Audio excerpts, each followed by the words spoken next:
Hello. You're a little low for me. Let me turn you up. Oh, am I a little low? No, you're good. I got you. Okay, excellent. Yeah. Oh boy. Whoa, I love your reactive. Yeah, it was done by, why am I blanking on her name? Her name is Miley. She does amazing work. She animated this one, and I can post an emote in our chat here where, like, well, sticker that she did. She also did one where I'm painting a Sister of Battle and explodes.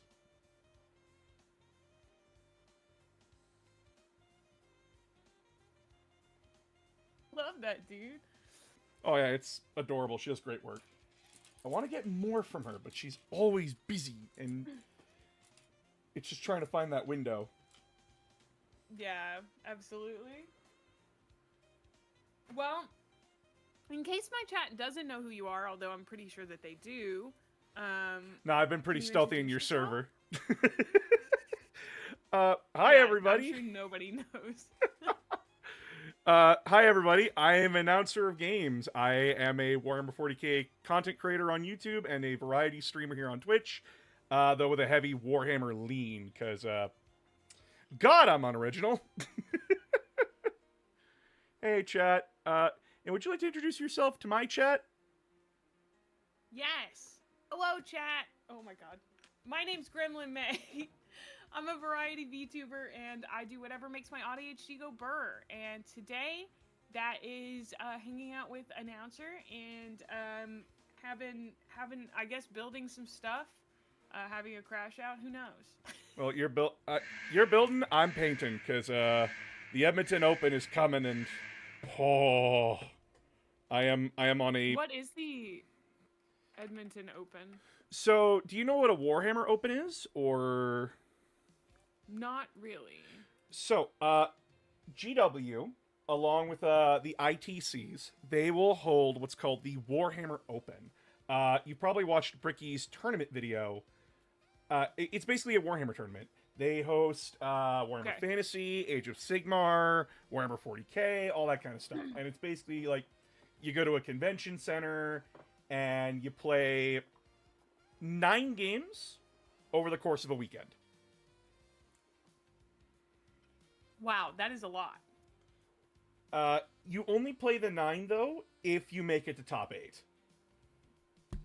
Oh, okay. I'm not shooting for top 8. I am shooting for a win. That's good. I think it's good to have a goal. Yeah. I went last year. I played Thousand Suns, and I came out with 3 wins and 3 losses. 3 wins, 3 losses. That seems pretty good. Oh, it is. I placed middle of the pack. And I was extremely happy about that. And fuck, Death Guard were hard. Playing against them, or? Yeah. So, when the Edmonton Open happened, the World Eaters, Thousand Suns, and Death Guard codexes came out back to back. And I had no time to study the Death Guard book or even my own book. I had enough time to study the detachment I wanted to bring, but that's it. That makes sense, yeah. Also, I have to yell at my chat for a second. Tamiya is not working on this. It has to be resin. It's not working. I don't know why. What are you trying to build? The Contemptor Dreadnought kit, which doesn't say it's resin, I'm pretty sure, but the Tamiya just doesn't work. Where did you get the Contemptor Dreadnought? Oh, that's not resin. That's regular plastic. I know, but the Tamiya isn't working.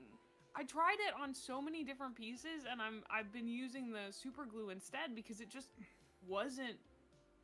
I don't know, dude. It was so strange.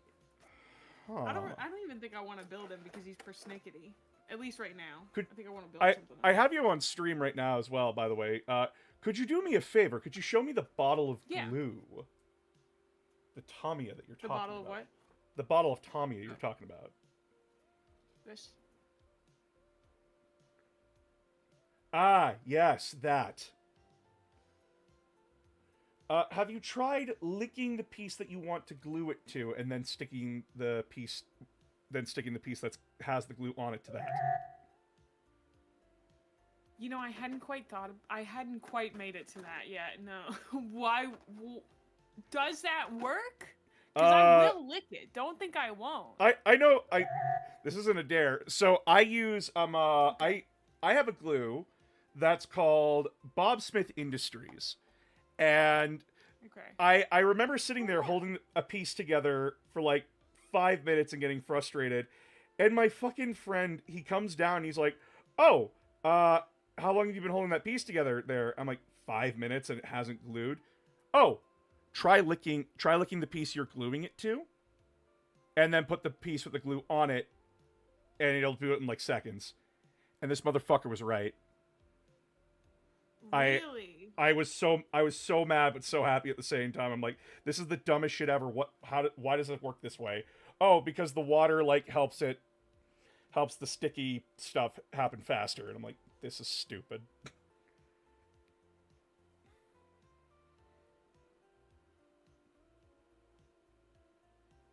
Okay, I'm like, this isn't perfectly lined up, which bugs me.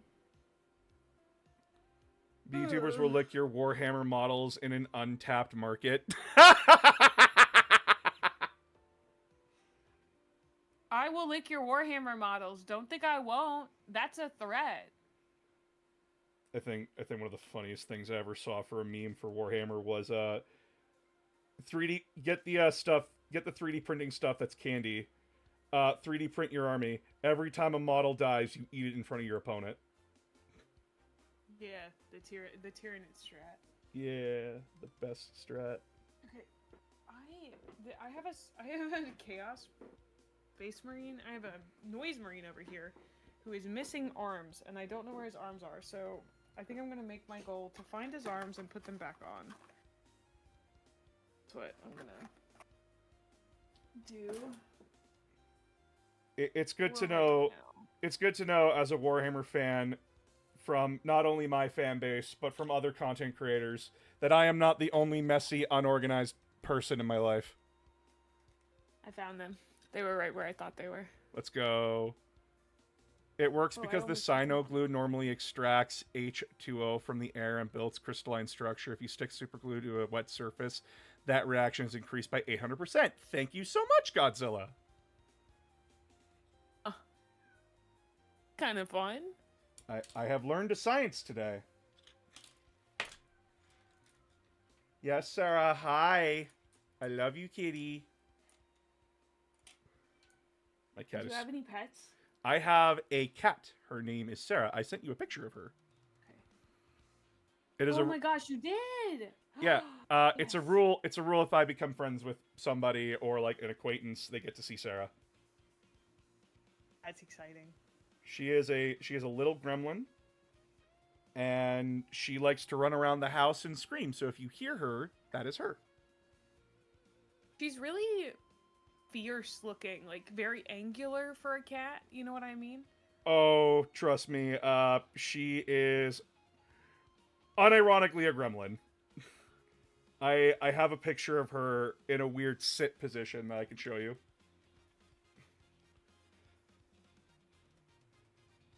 I actually, to answer your question, Lethargy, no, because I know that, I know that, what am I thinking of? Well, I can tell you, because I have a bottle of, so this is the Bob Smith Industries, super glue. I haven't used this yet, but it's Zephyr Arcade coded. Use code Gremlin for 10% off. And it has an instant set in it, and it is a combustible liquid. So whatever is in there. That's dangerous. It's very intense. I've been told not to use it inside. Like, it's very. Thank you guys for both hitting the Zephyr at the same time. It's very intense. I should just pull this out.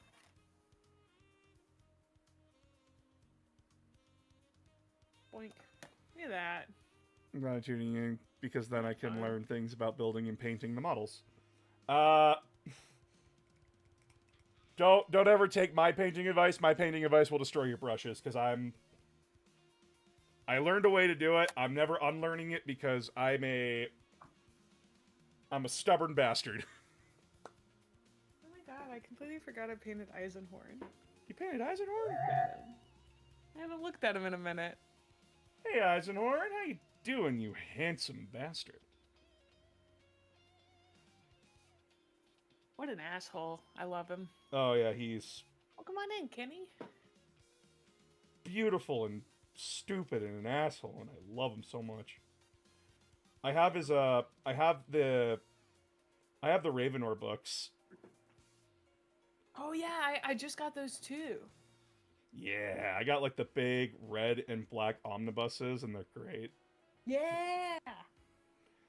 I've got that for so I've got the omnibus for Eisenhorn, for Ravenor, and then for the Founding, all the like Abnett ones. Nice. I'm hoping like because Beckwin isn't finished as far as I know. Also, your cat really does sit like a gremlin. That's crazy. If the Beckwin ones get a like an omnibus release, I almost said theatrical release. If they get an omnibus release. Thank you for 1,000 jewels. Someone just gave me 1,000 jewels. Thank you so much. Like 1,000 biddies? Yeah, like 1,000 biddies. Wow. Thank you. Appreciate.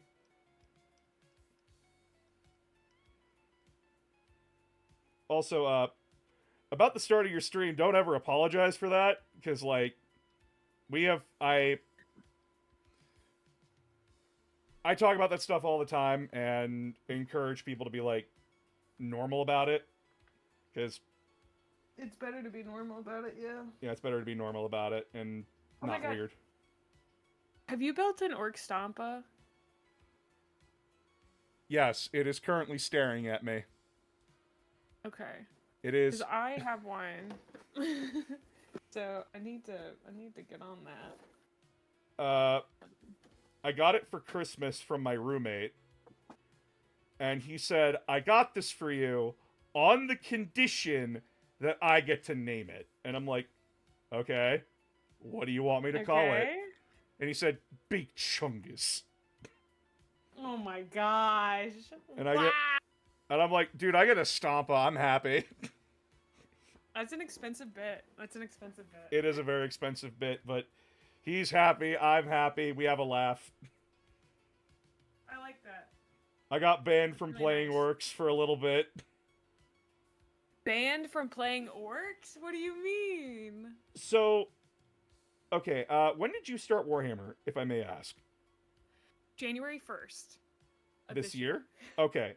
Yeah. So, I have been playing since Warhammer 5th edition. Back in 9th edition, the orcs had a rule called Daka Daka. No, sorry, 8th edition, not 9th. Yeah. Daka Daka was every hit roll of 6, you get an additional dice. Okay. And then if you popped off with a stratagem for the Bad Moons clan, you could instead of popping off just on 6s, it popped off on 5s. Oh.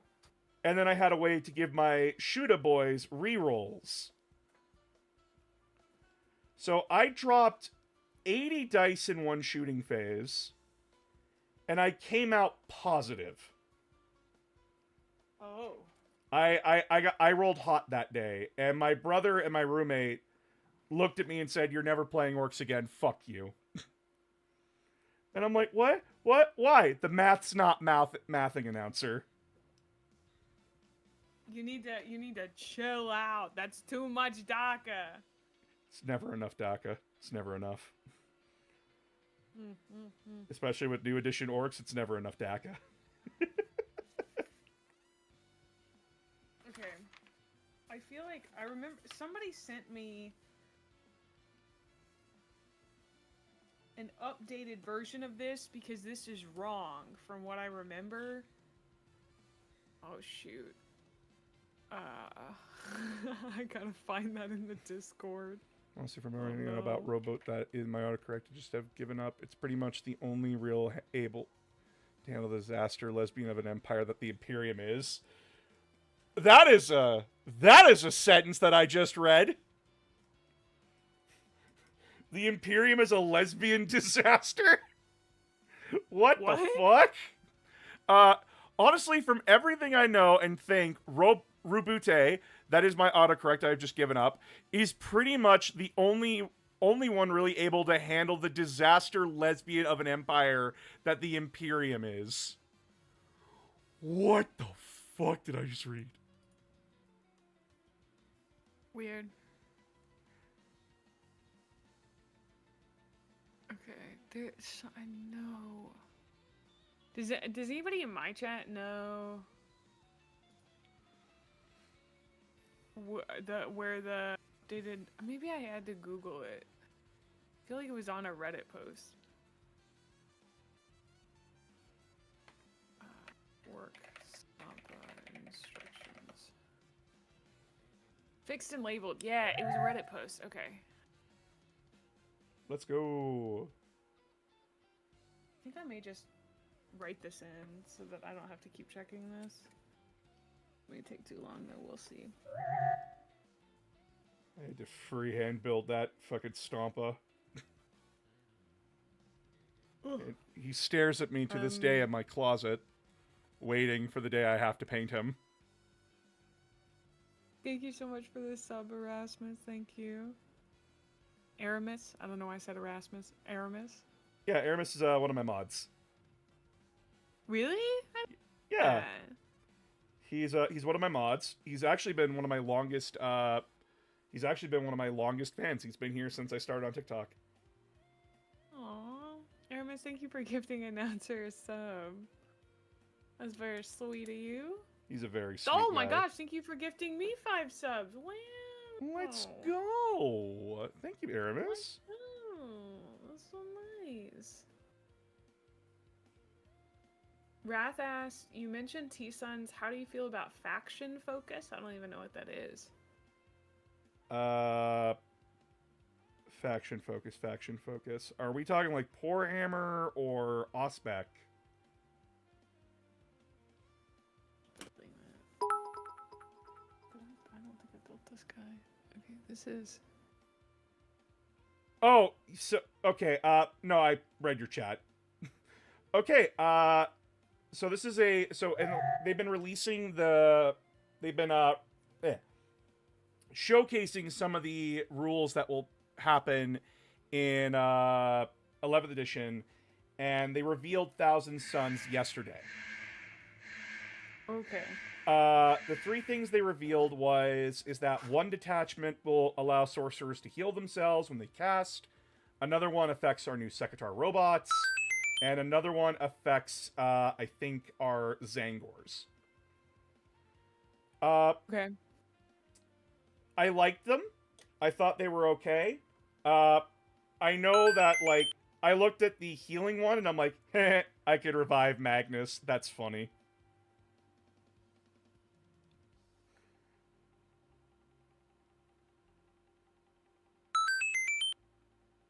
I was gonna ask, as a question, a personal curiosity. Yeah. Other than Warhammer, what like franchises do you fuck heavily with? Like, what are you into outside of Warhammer? Okay. So I am a huge sci-fi nerd. I like fantasy, but like not to the extent where like I will fuck with sci-fi. As I put it, I will always prefer spaceships and laser guns to horses and bows and arrows. Totally get that, yeah. So, the franchise that I fuck with, because Warhammer is not my favorite franchise of all time, that's fucking Mega Man. Ooh. I love me some Mega Man. Ah, okay. Then it's Halo, and then Dead Space, and Star Wars, because I fuck with Star Wars. I was raised on Star Wars. My dad also, like, had me watch Star Trek, and I like Star Trek. I think Star Trek is good. Uh, Fuck. What else do I love? It might. I've always just been someone who's like glomped on to like sci-fi, and Yeah. then it's like, oh well. I was a Nintendo kid growing up as well, but I love Capcom. Capcom is just like my favorite studio, because they make Resident Evil, they make Mega Man. I have ranted about the Mega Man timeline on stream, and people are like, "So when are you gonna do a video on it?" And I'm like, "Fuck."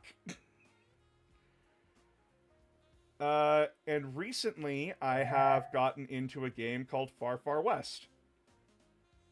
Oh yeah, I heard about that one. Yeah, it's it's dangerous. Oh, it's very dangerous for me. I had to pull myself away from it for like a minute. Because I will, if I'm just allowed to, I will just play that game all day. Really? I don't even know what kind of genre it is. I've just seen it that it's like often more than one player. It is a roguelike extraction shooter.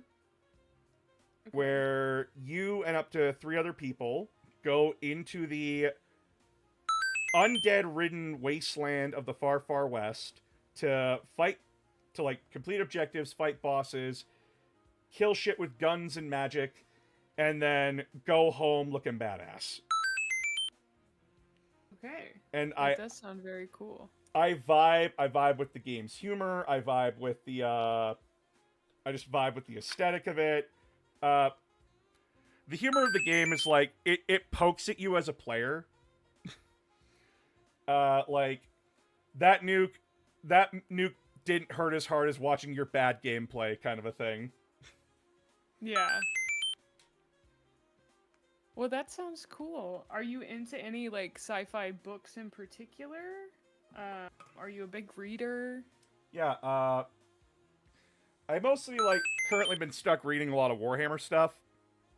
But I wanna read Dungeon Crawler Carl, because my wife has been. Dude, that's on my list. My wife has been nonstop gushing about it. Dude, my normie brother texted me and was like, "Hey May, have you read Dungeon Crawler Carl yet?" And I was like, "Not you too." What the You're fuck? So normal. What?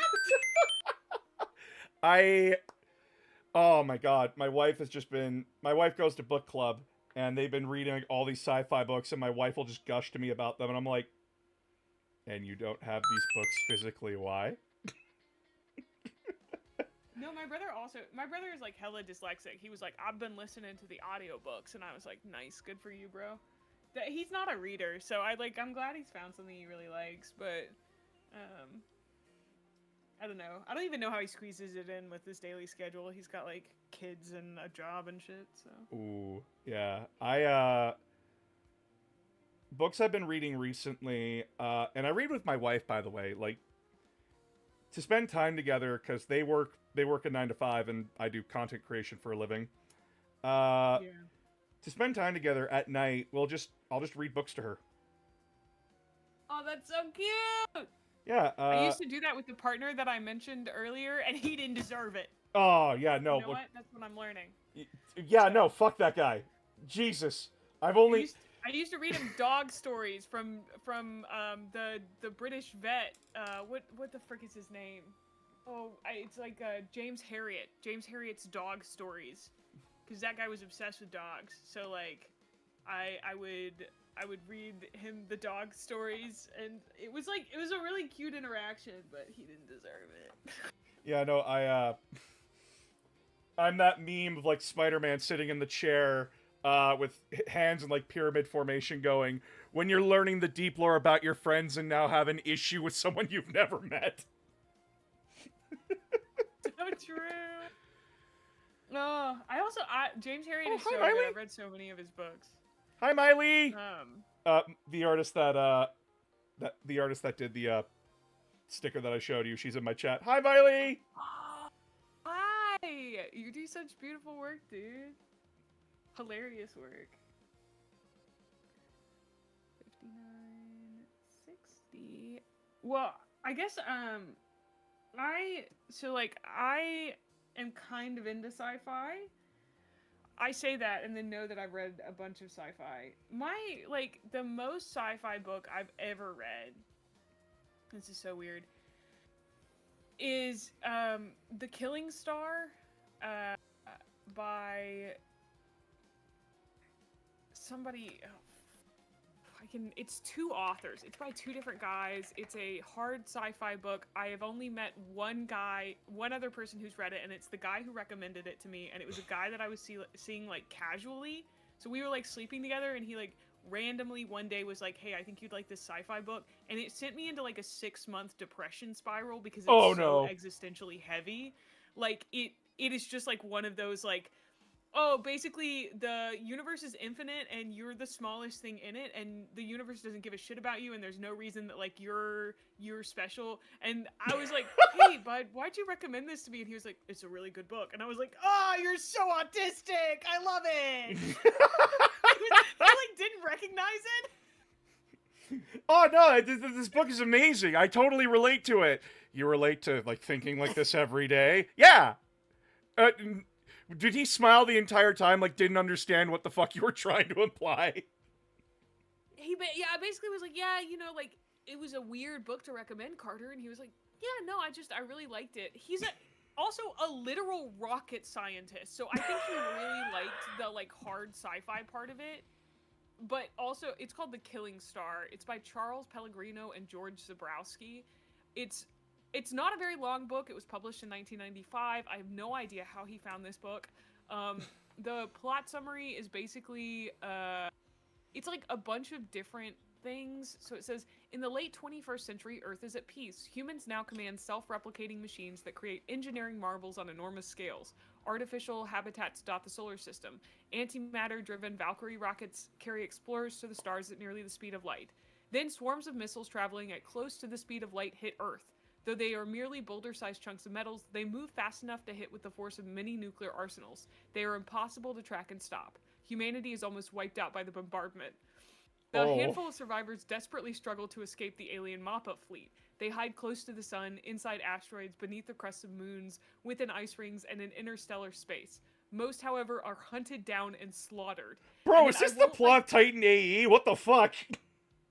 It's intense. And then there's the last man and woman on Earth are captured as zoo specimens. And like, I won't read the rest of it because like the book, like the meat of the book is like this last revelation, but it's just like so bleak and heavy. Like every human being gets wiped out and it's completely meaningless. It's like Earth being destroyed in like Douglas Adams, like Hitchhiker's Guide to the Galaxy, but like there's no funny to it, you know? There's no dry humor to it. It's just like, nah, get fucked, idiot. Completely straight. Oh my god.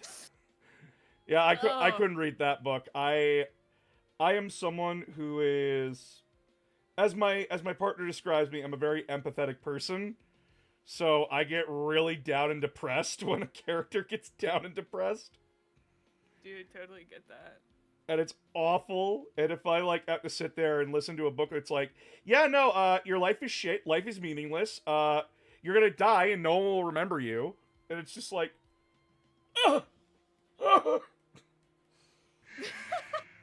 Exactly.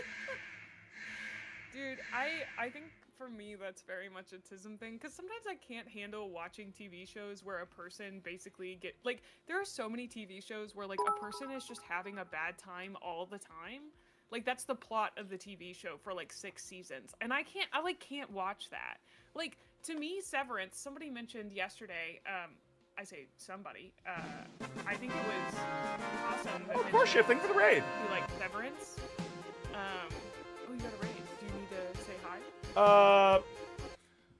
Yeah, just one sec. Hi, everybody. Thank you for the raid there, Core Shift. Hi, I am announcer of games. I am a YouTube content creator and Twitch streamer. I primarily focus on Warhammer 40k on YouTube, but also a little bit of it into streaming. We are currently hanging out with Gremlin May, a very wonderful person who has recently gotten to Warhammer. And yeah, we're just building, we're painting, we're having a good time, and talking sci-fi. So if you need to raid and run, totally understand. You just have a good day, and I hope you have a fun time with us. All right, please continue. Oh my god, I wasn't following you on Twitch. I'm so sorry. I'm so sorry. How dare you? How dare you? Like, how dare you totally miss something that everyone else has missed? Don't worry, like half my friends don't follow me. I follow you on YouTube. Your like main platform. I fixed it. I fixed it. No, I don't feel shame about it. Again, half my friends don't follow me. I don't think it's a prerequisite to friendship to follow each other. Okay. So we should not recommend acceptable losses to you, I guess. Guys, I struggle with Imperial Guard books because I like the characters. And then when they fucking die, I'm like, out. I'm laid up in bed, curled up like... I can't handle people suffering. Okay, I invited you to do a shared chat because I forgot that was a thing we could do. Oh. You got it. And That bam. way you can see if my chat asks a question. You got it. I guess it's very funny. I've had people on that are like, you know, they're Warhammer content creators, and since they're like kind of new and shiny to my chat will be like, hey, we want to ask this person questions, and I'm like, oh yeah, okay, cool. But also, hey, other chat. Yeah, chat, like, feel free to ask Gremlin May any questions you want. Just remember, don't be weird, be polite. And as May put it, they only started Warhammer this year. Oh, I'm probably like echoing on your end. Shit. One moment. Just remember that May is only like barely a year into Warhammer. Not even. Actually, 6 months. 6 months. Maybe 6 months. Yeah. So yeah, she's just started her Warhammer journey. Yeah, but look at what I've already accomplished. 5 fucking I Horus made Heresy Fulgrim, books. and Holy shit. I get to kiss him anytime I want. Look at him. You get to lick that delicious person whenever you want. The good shit. I made Eisenhorn, and I made, what else did I make? I painted part of this Doom wheel, but I need to finish it. I haven't finished it. Ooh. And then I painted so many Space Marines. Specifically blueberries. I know everyone loves to hate blueberries, but I think they were so fun to paint. Look at all these blueberries I painted. They're so blue. My boys! My boys! Yeah, because you like Robo quite a lot. You like roleplay as him, right? Yeah, Listen, I do love watch your shorts, but I gotta tell you, I have no idea what's going on in any of them. So I am kind of just like sitting there like, oh, cool, interesting, huh? Cool. What the fuck is a mark of Cal? Like, I have no idea what's happening right now. So the shorts are more for like if you know, you know, but it's more like the vibe I'm going for. And the joke is like Gilliman's tired, he doesn't like dealing with it. And I do get that vibe, yeah, definitely. That's just me basically like reenacting me working at McDonald's. Oh my gosh. I am just embodying the frustration. Yeah, I could imagine. And then like That sounds awful. Oh, it's not that awful. It's actually pretty funny in retrospect that I can just go into that mode and have the restrained anger of wanting to choke someone out. And it fits when you read the books, because again, I'm like exaggerating a lot of it. But like when you read Dark Imperium, Plague War, and Godblight, you can just hear the barely restrained contempt Gilliman has for a lot of people. And it is genuinely hilarious.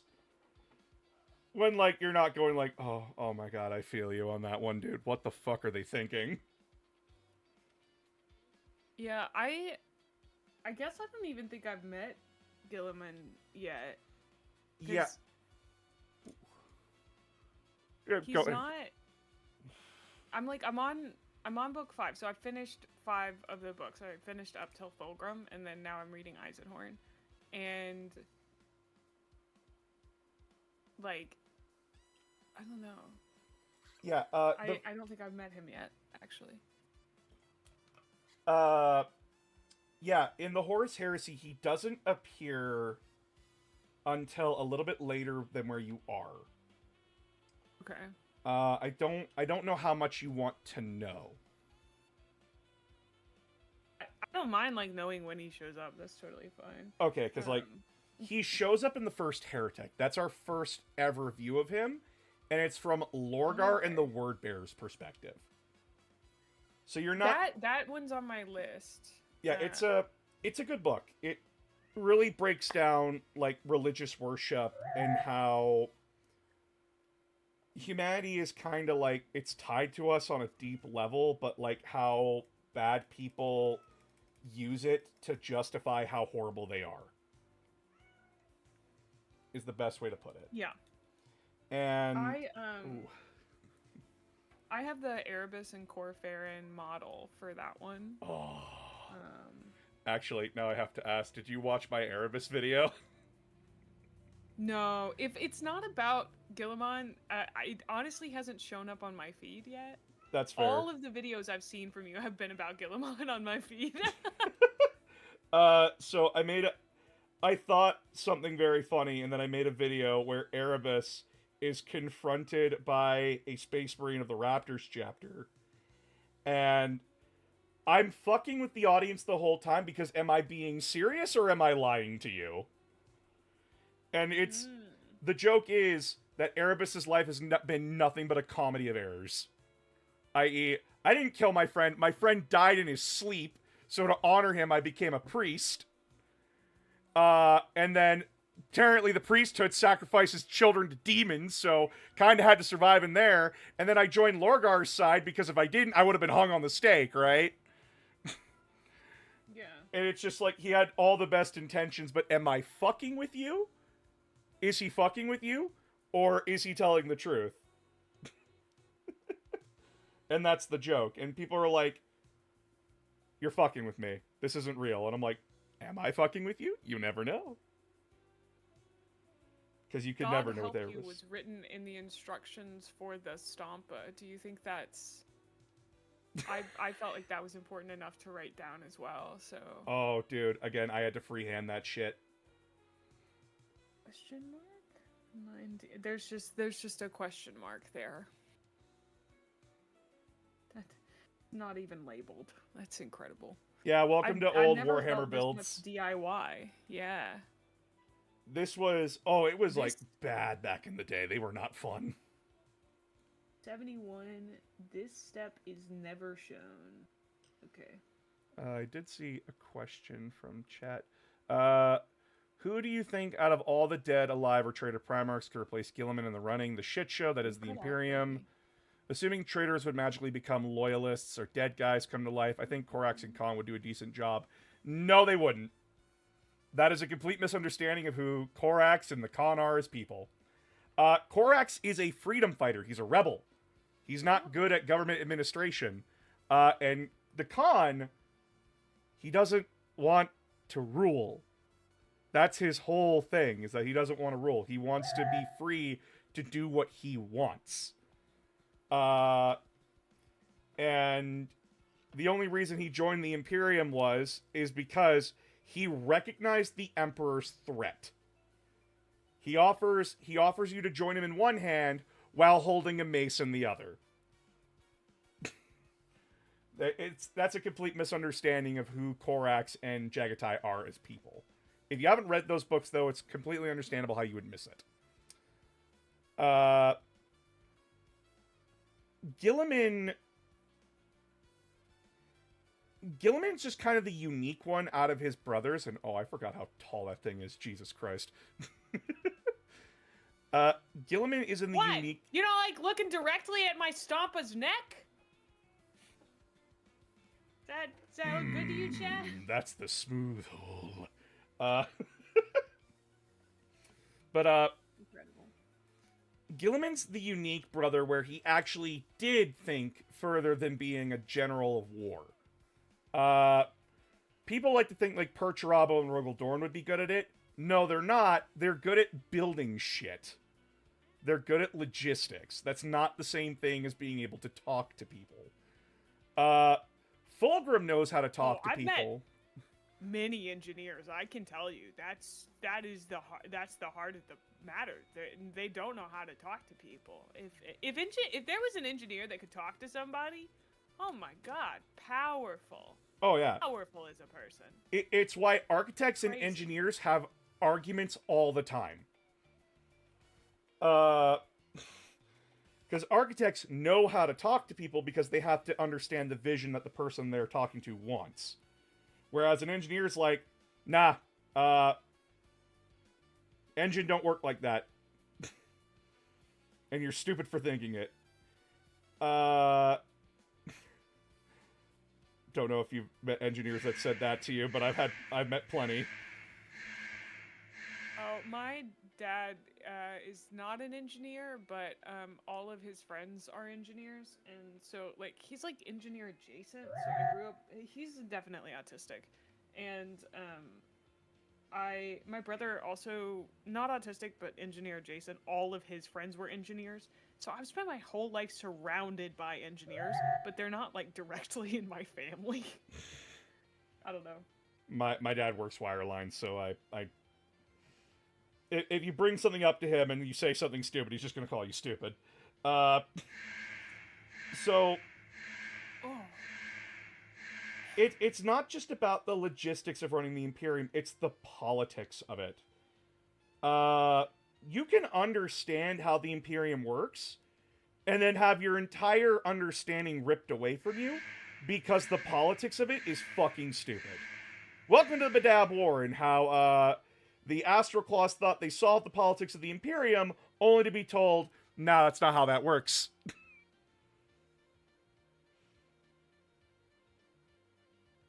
Gilliman is the only one of the Primarchs that ever thought about the politics outside of Horus. And remember, Gilliman's not dealing with the same sized empire that Horus had to deal with before the Horus Heresy. Gilliman's dealing with a fragment of that, and he's still, like, clearly stressed the fuck out and aged. Argue that I think the little bit that I saw of Ferrus Manus, he seemed to be concerned about the politics of it. He didn't want to get like embroiled in them, but he did seem to like have an eye on it, I think was the way that I would put it. But he was, everybody keeps saying he's so hot-headed, and like, yeah, the man's not like, the man has a temper, but every Primarch I've met so far has a temper. So like, I feel like he is fairly level-headed as a guy, you know. Yeah. Dorn slapped a man across a room the minute he met him, okay? I just, like, you can't tell me that Ferrus Manus has that many issues when every other Primarch is, like, punching guys left and right when they say something they don't like. You know what I mean? Yeah, by the way, your opinions on Ferrus Manus have my boy Farver going, yeah! One of my mods and another, like, longtime friend, Farva, he loves the Iron Hands, he loves Ferrus Manus, and he jumps for joy anytime someone has, like, a positive opinion of them. I like Ferrus Manus. He's honestly probably one of my favorite Primarchs as, like, a guy. Like, I think largely because we didn't get to see very much of him, but, like, also, what I got to see of him, he was a competent leader of his men, and, like, if Graham McNeil!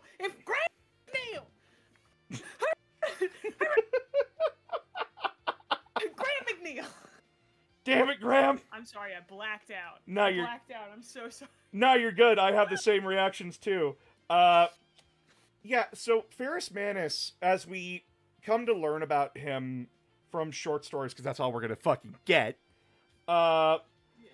he was a very unique Primarch in that he was kind of like the best and the worst in a lot of ways, because his way of running the Iron Hands, his way of running the Iron Hands clearly left them with the problems they have even into modern 40k. like Darwinism, survival of the fittest, and shit like that. But like when it came to actually knowing him as a person, he was remarkably well-spoken, remarkably intelligent, and there's a reason why Gilliman had a the unconquered few. I'm trying to remember the name properly, or the the dauntless few. And it was his belief that if the Ultramarines teamed up with this legion or these legions, they could never be broken. Like, they could never be defeated. And the Iron Hands was one of them. He and Ferrus Manus had a good relationship, and it's like, what the fuck do you mean the hot-headed... What do you mean the Darwinist had a good relationship with Gilliman? And it's because, like, Ferrus Manus paid attention. In really weird ways. Wait, so let me ask you a question. Yeah, go ahead. Why are you drawn to Gilliman so much, do you think? So,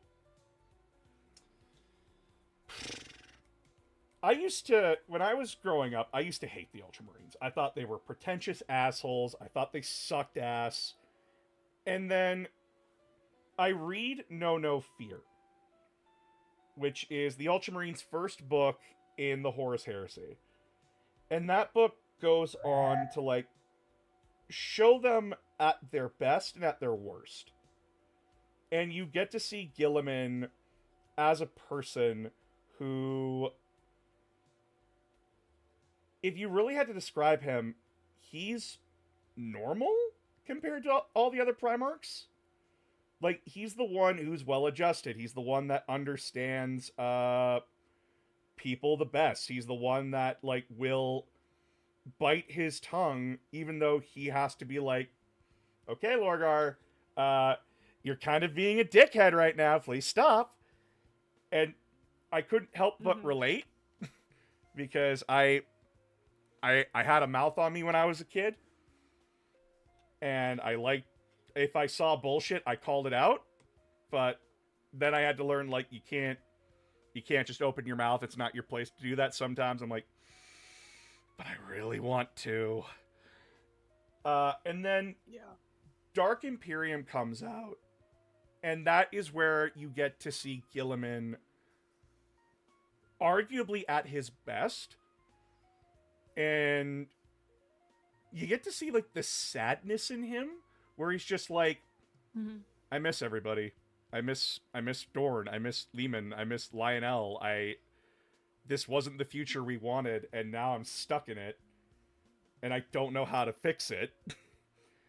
And that's what got me, is that I don't know how to fix it. Yeah. And that's like, he's not perfect, and he doesn't pretend to be, and everyone else tries to pretend he is, but he's not, and he'll be the first one to tell you, I've made mistakes. And that's why I love him above, like, all the other Primarchs, because he's the one willing to admit that he's a fuck-up.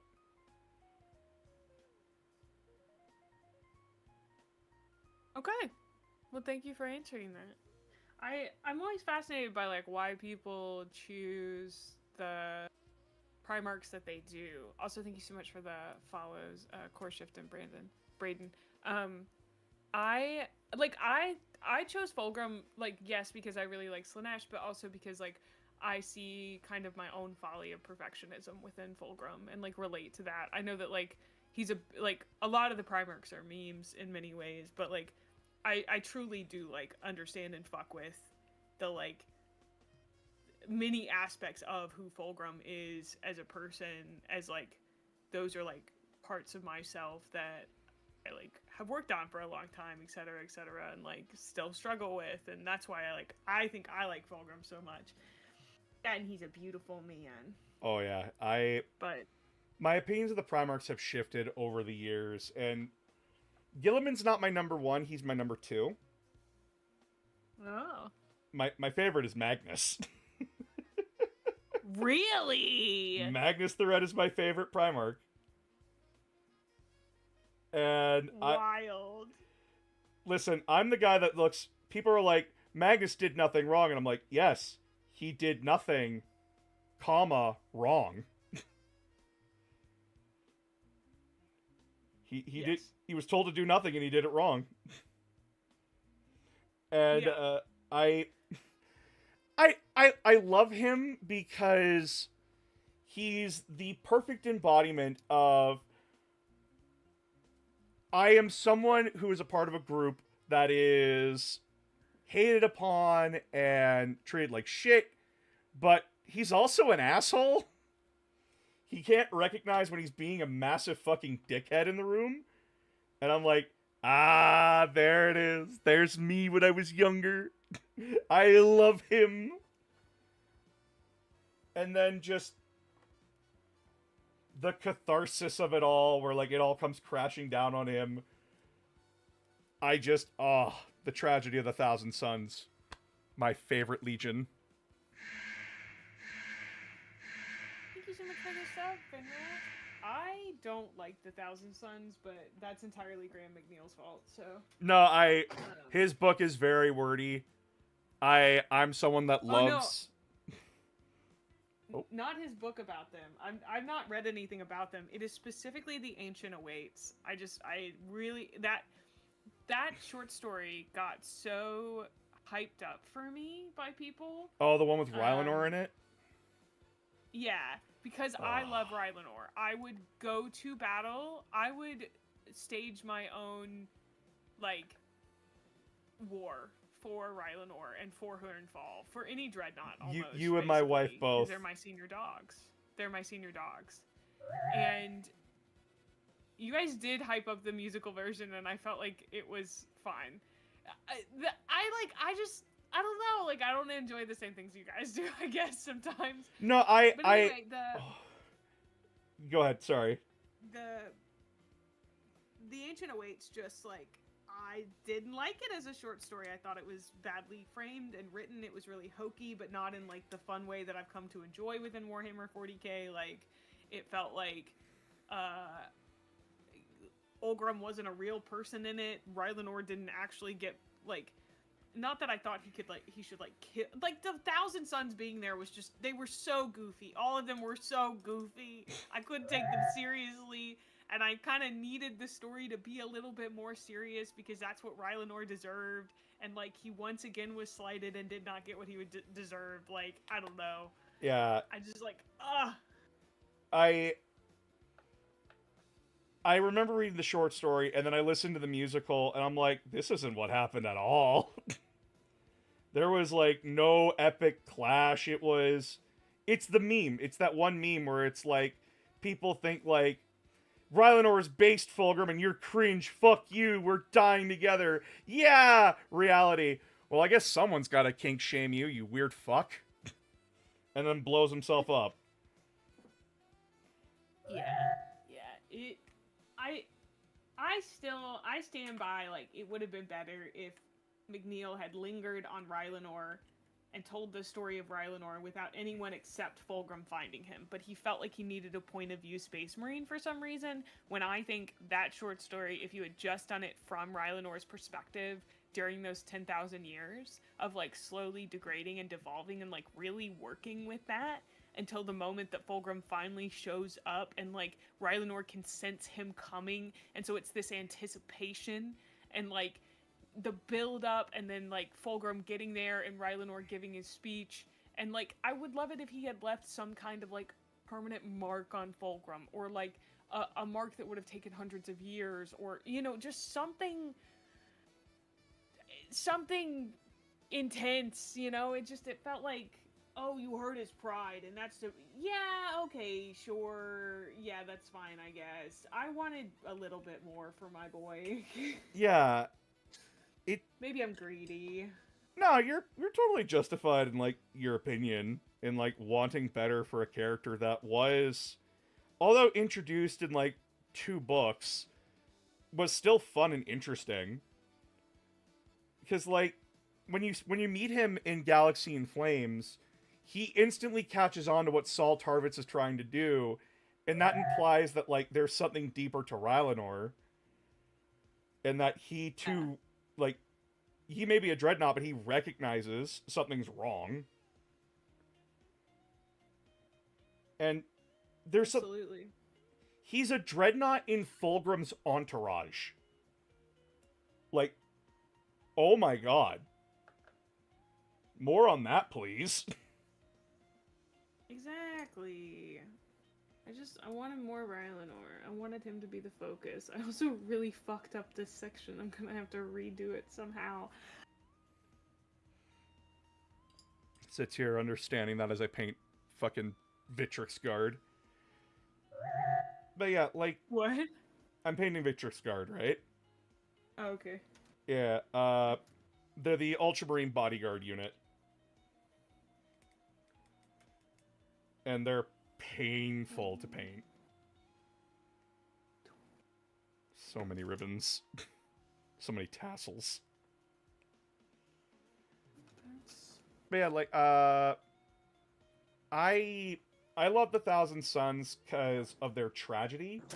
And Ahriman is my favorite character in 40k of all time. Because he's such a fucking dork. I have him to paint. Yeah.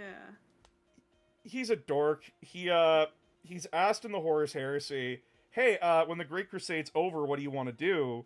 And he says, I want to open up a vineyard. Really? Yeah, he straight up says, I want to open a vineyard. I want to make wine. That's goofy. I love that. I didn't know that the Space Marines had, like, interests. I know that probably sounds bad, but they're not really written as having interests. Oh yeah, it varies from legion to legion. The Thousand Sons were encouraged to, like, learn and be people. Whereas, like, a legion like the Imperial Fists are, you are a soldier and you are a number on a damn wall.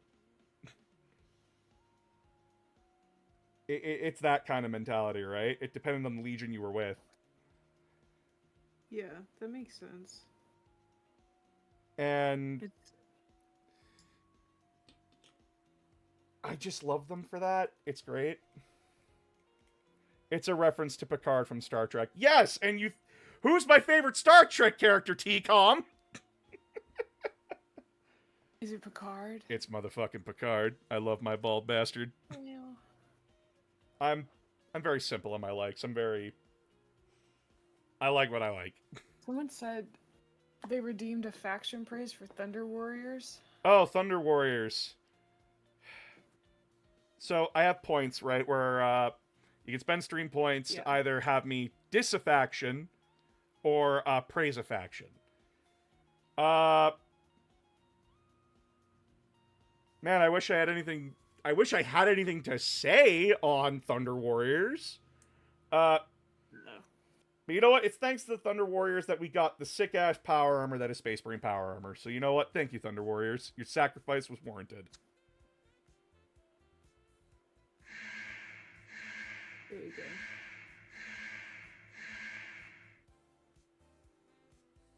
go. Ooh. Actually, May, why did you do it this way, honey? Because planning ahead is for chumps.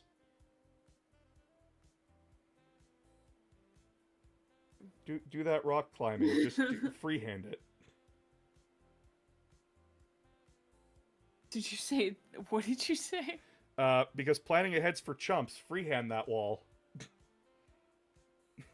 Right. I remember I was sitting in on your stream where you were talking about climbing gear and everything, and that you like to climb. Yeah. Re-solo it.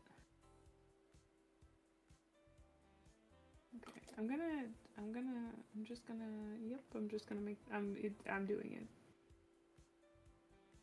Actually, I can't believe this kit's plastic. That's.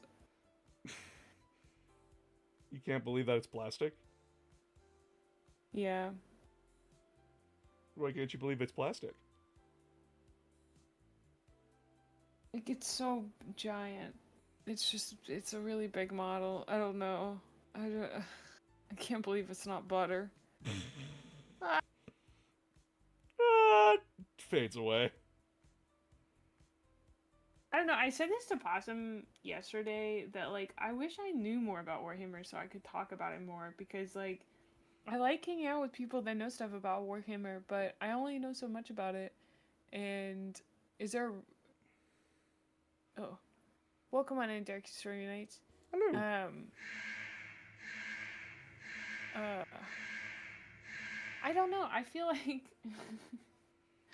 I feel like it feels like I'm taking a long time to learn, even though I know I'm not. No, you are actually learning remarkably fast compared to a lot of people I know. Nice. And there's no issue not knowing everything about Warhammer and like taking your time with it. Sarah, please don't scream at me. Sarah. Sarah is really screaming, dude. Yeah, she's like, "Dad, pay attention to me." Dad. Alright, he is busy. I am with a gremlin right now, my little kitty. Come here. I have my hand out. One sec, I'm gonna grab her. No, we're not going to the bathroom. We're not hanging out in the sink. We're not hanging out in the sink, motherfucker. Get over here.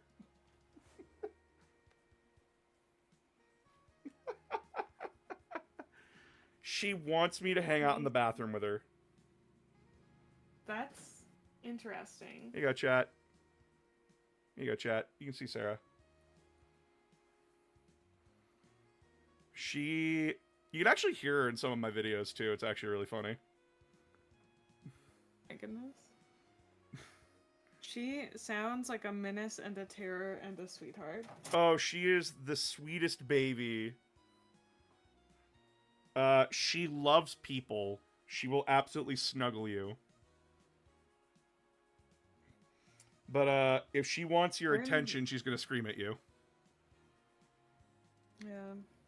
Sadly, I'm very allergic to cats. It is a devastating thing within my life.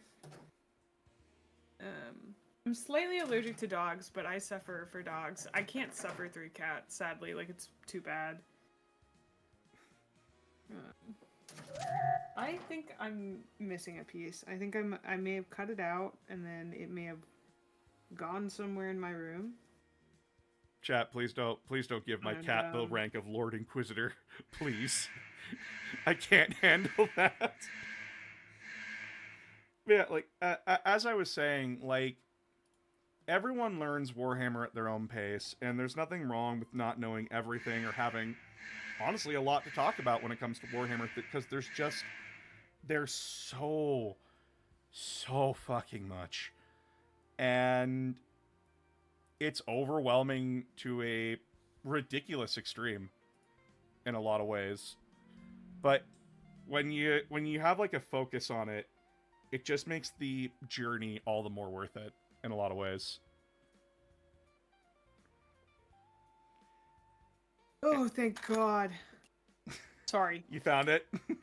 You're very right. I found it. I remembered that I had put them in a little container. I was like, I know I've seen this. Again, organized chaos. I mean, like, the thing is, this stuff that I'm, like, super excited to talk about, like, I love talking about, like, Eisenhorn I know a lot about, the first 5 books of the Horus Heresy, and, like, all that stuff that I know about, I do really like talking about.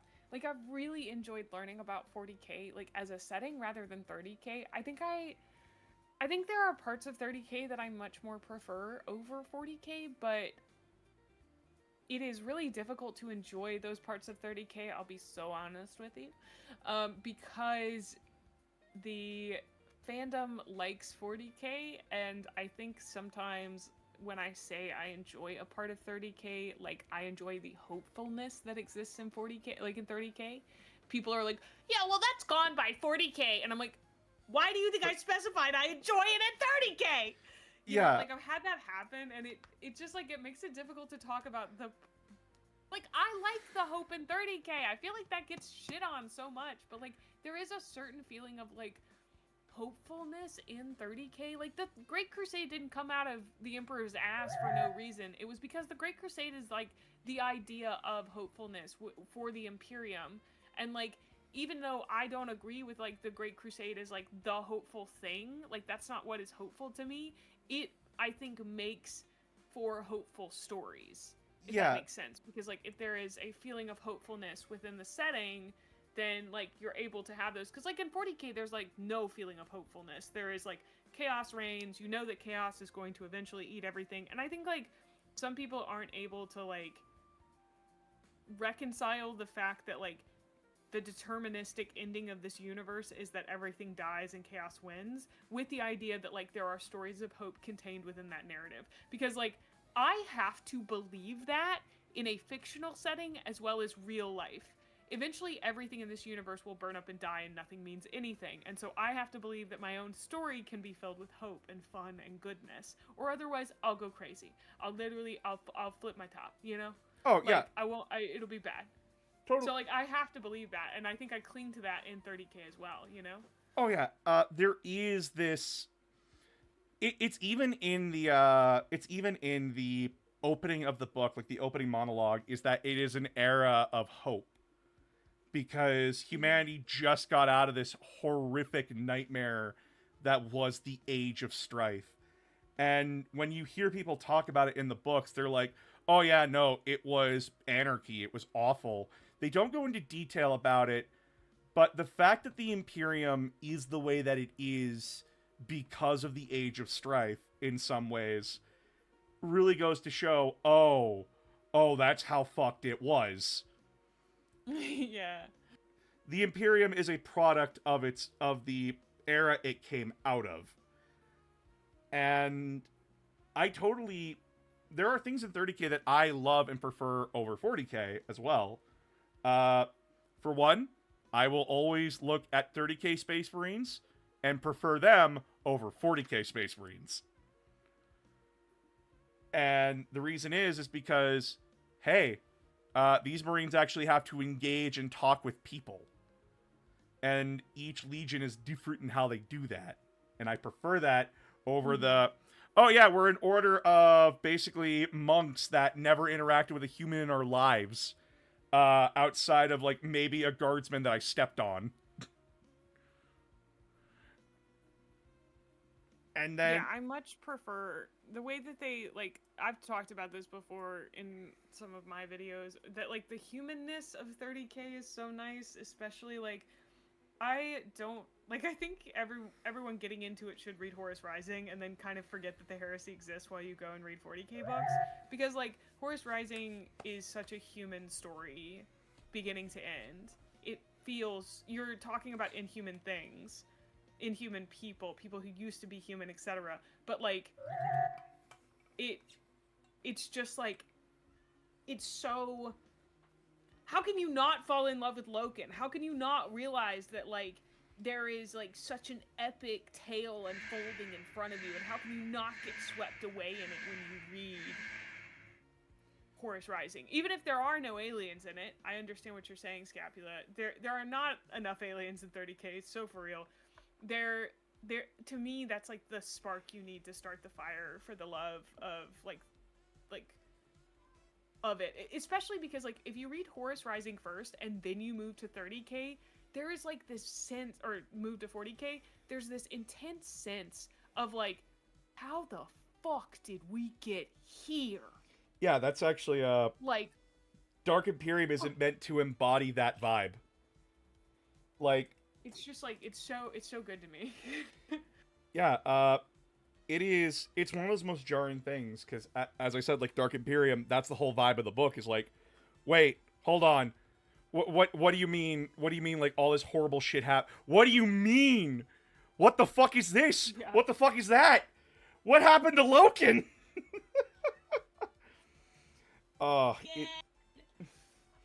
It is... It's one of the most jarring things to read when, like, you go from 30K to 40K. And, like, just how far everyone's fallen. And, like, having the point of view character of Gilliman in those books be the person who was there when, like, he thought shit was gonna get fixed. And then it turns out, nah, everything got worse. Yeah. I think also, like, my introduction to 40K was actually Rogue Trader, and I really liked it as an introduction because I got to see 40K visually, and that was really interesting because I looked at Rogue Trader. I played, like, literally 2 hours of it and went, this is the most Catholic game I have ever played. Oh, yeah. Like, it is so drippingly Catholic, and I loved it. Thank you, Iron God. Catholic It's just cathedrals and there's so everything. much. What? Catholic cathedrals and everything. Yeah, like there's so much about it that just feels really, really good. And I kept my chat can attest to this. I kept saying like, oh my gosh, I keep forgetting they're so religious. Oh, I keep forgetting. Oh, you know, because they weren't. I mean, they were. I would argue they were religious in 30K, but like people don't like to call basically their atheistic cult a religion, even though I would classify it as one. It is at the very least a cult that they were in that I would say definitely pretty religious, even if it was atheistic, you know.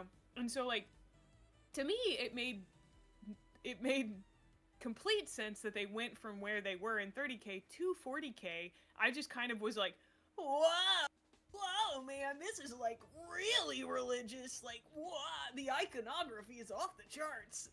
Oh yeah. Because I knew about the purity seals, but I didn't like quite realize how all of it worked together and like functioned. And now that I'm reading Eisenhorn, which I just like cannot get over how much I truly love Eisenhorn. Like it is just it's just such an incredible book, and it's to me it is one of the it set the tone. It has set the tone for 40K for me. I don't know if like there may be other books that do that super well that may do it even better, but for me it set the tone of like 40K is satire so easily and so fast. Like there's everything about that book is hokey and silly and weird and scary, and like I don't even like, it's just the vibe of Eisenhorn Xenos is so delicious, and the short stories and I love that Warhammer has so many short stories. I love that. Short stories as a medium just don't get enough love, and Black Did you see Library the was horror like, hey, series what if we, that like, wrote the horror series? they did a horror for a while. They did like a special where like they brought on a bunch of like horror authors to like write horror stories for 40K. What? That sounds so cool. It I'm was a sure whole- my chat has mentioned it. Oh yeah, they did quite a few things, and a lot of them are just short stories, but they're fucked. Like there's one of the most famous ones is that spaceship crew gets stranded because of the Great Rift, and they find the space station, and they need repairs, so they dock at the station, and the horror begins from there. Ooh, that sounds so good. Ooh, that sounds so good. What are your favorite 40K books, announcer? So currently, my favorite 40K books right now are the Ultramarines' first Horus Heresy book, No Fear. 1,000 Suns is my favorite Horus Heresy book of all time. I loved Dark Imperium. What are the books? Caiaphas Cain, Hero of the Imperium. And then... why am I blanking on another name? Fuck, I'm blanking on a name. Oh no. Ah. Thank you for the sub, by the way, Gadfly. I have the Soul Drinker Omnibus, so I'm just going to say the Soul Drinkers books. Oh. I don't know who that is. So the Soul Drinkers are an Imperial Fists subchapter, and their whole story is that they have a relic spear they claim was gifted to them by Rogel Dorn that was stolen by the Mechanicus. And the book starts with them like stealing it back. And it causes a domino effect where the Mechanicus essentially levies the Imperium to declare the Soul Drinkers traitors. And the Soul Drinkers, they go from, we're not loyal to the Imperium, we're loyal to the Emperor and humanity.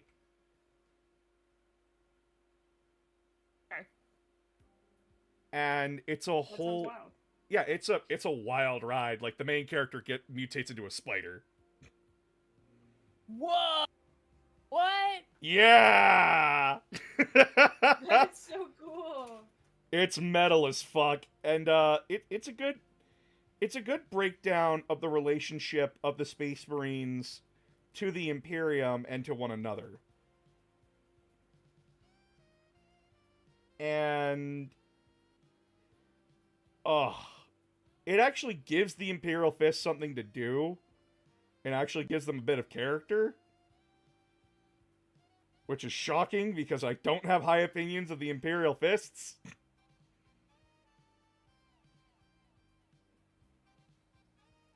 Not much about them, to be honest. Uh, I was thinking about it. I was like, I don't know who those guys are really. they're Wait Rogel a Dorn's second. boys. Okay, I was about to say they're Dorn's dudes, which means I met them in Garrow's book, Flight of the Eisenstein. You also met Um, Sigismund and Dorn in Horus Rising. In Horus Rising, yes. But Dorn was there like very briefly to talk to Loken. Yeah. And then Sigismund was also, he was just kind of like vibing. He was having a dick measuring contest with So- Abaddon and Aximand. That sounds about right for them, honestly. God, I hate those guys. Fuck, I hate those guys. You hate Abaddon and you hate Aximand? I hate both of them. Aximand's a fucking coward, dude. So God, if there's like, if there's a guy that's as punchable, like slightly less punchable than Erebus, but still pretty punchable, it's Aximand. Like, he's such a pitiful fucking person. I love his character, don't get me wrong. I love both their characters. But like, oh, fuck them, you know? Oh, dude. Dude, you do not know the smile I have on my face just hearing you say the same words verbatim that came out of my wife's mouth after we got done with False Gods. Good, because they're so easy to hate. And like, you hate them even more after Isfahan 3. You're like, oh, how could you? Those were your brothers. Those that you fought against, that you fought side by side with. Like, you're repeating the words that like fucking, who wrote fucking, what was, when does Isfahan 3 take place? There's False Gods and there's Galaxy in third Flames. book. Galaxy in Flames. Is that when Isfahan 3 happens? Or Yeah. is it... That's when Yeah. Istaman 3 happens. So, Galaxy in Flames is James Swallow, or I think it was no, Flight Ben of the Counter? Eisenstein. No, it's the other guy. It's Counter. Ben Counter. Yeah, Ben Counter. Galaxy in Flames. Ben Counter. Yes, Counter loved the phrase. He loved to be like, and also, Flight of the Eisenstein. They repeat the same thing where they're just like, they were brothers, battle brothers, who had fought together side by side, and can you believe it? They're fighting against each other. And then, when we get to Fulgrim, McNeil is like, oh man, I loved it when those guys wrote it. What if I did the same thing? And he goes, oh, they were brothers who had fought together before, but they're fighting. Oh, the tragedy, can you believe it? Oh, brothers who had battled side by side as brothers. Dang, it was just it's like Luton and the Diocese. He warned me. He was like, dude, they're gonna step onto so many dioceses and you're gonna want to like forget the word diocese. And I was like, okay, cool, whatever. And I've started to notice the things that repeat so much. Like, Graham McNeil only knows how to be like, ah, yes, the Emperor's children, who seek perfection in all things including battle. Like, every time an Emperor's Children gets introduced, they like remind you what the Legion is about. It's like, Bruh. I don't know, it's so funny to me. I love I'm it. going to assume you It's so didn't stupid. read the other 50 books. And I'm going to tell you what Well, these guys are about for the 50th goddamn time. It's not just like he tells you that when they get introduced in the book. He does it when they get introduced at different points in the book, as if you hadn't read earlier in the book where he had talked about them being obsessed with perfection. You're just like, I get it, my guy. Like, I get it. Bro, I You get it. know? You don't need to, like, stroke the ego even more. Oh, the Emperor's children? They're perfect, are they not? I don't know. Graham McNeil, I think, really did not like the Emperor's Children. I think he liked Fulgrim and the idea of writing Fulgrim's story. I don't think he liked the Emperor's Children. Graham McNeil is the guy we But go that's to just- whenever we need a fucked up story. That's my headcanon. I don't know how to fix this. I had to cut this. I don't know if it's important. I honestly kind of like the idea that the Orc Stompa, like, they... I have these, like, support beams here, but it's, like, cut. They listen. didn't, like, finish the fucking support beam. Listen, it's orcs. Any mistake on the model is just character. Good. This one's got a lot of character, brother. As I'm an orc player myself, any mistake is just character. No, it's not a mistake. man. It's Oh, man. intentional. I redeem roast a faction. Bring your verbal wrath to the Imperial Fists. Oh, you want to roast the Imperial Fists? Wait. Can I try? Yo, you want to try? Go ahead. Yeah. Hey, Imperial Fists. Your haircut's whack, and nobody remembers your name, and it's really weird that your spaceship is shaped like a fist. Have you guys ever heard of subtext in your life, dude? That's goofy. It's like overcompensating. Also, do you guys remember that one time that Dorn slapped Garrow across the room because Garrow was right and Dorn couldn't, like, bring himself down to, like, not be a baby about the fact that his brothers might be committing a heresy? Like, chill out, dude. Anyway. Damn. Was that good? That was good. I was gonna go for, like, how does it feel that the two most popular Imperial Fists are not even Imperial Fists? Who's that? The Black Templars and the Crimson Fists. Oh. Yeah, so I didn't know that they'd birthed the Black Templars. yeah, they're the Black Templars are hailed from the Imperial Fists, and funny thing is, the Ultramarines were not the original poster boys of 40K. Really? It was the Crimson Fists. Why do you think they changed it? It was a GW mandate because the Ultramarines were always characterized as the jack of all trades, and lighter Okay. blue is easier to sell and merchandise than dark crimson, like dark blue. It's all about marketing. That makes sense. Even though GW is, like, comically bad at selling their stuff. They're a lot better than they were back in the day.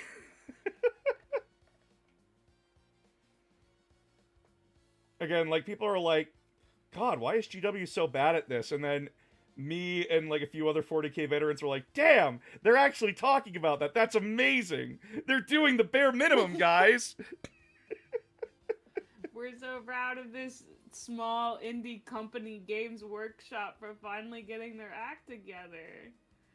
Oh, dude, the history of being someone who was there near the death of Warhammer, it does something to you when you see, like, tons of new people come in and they're like, God, why aren't they doing it like this? And I'm like, I mean, do you want to see what it was like back in the day? Not saying you can't criticize them nowadays.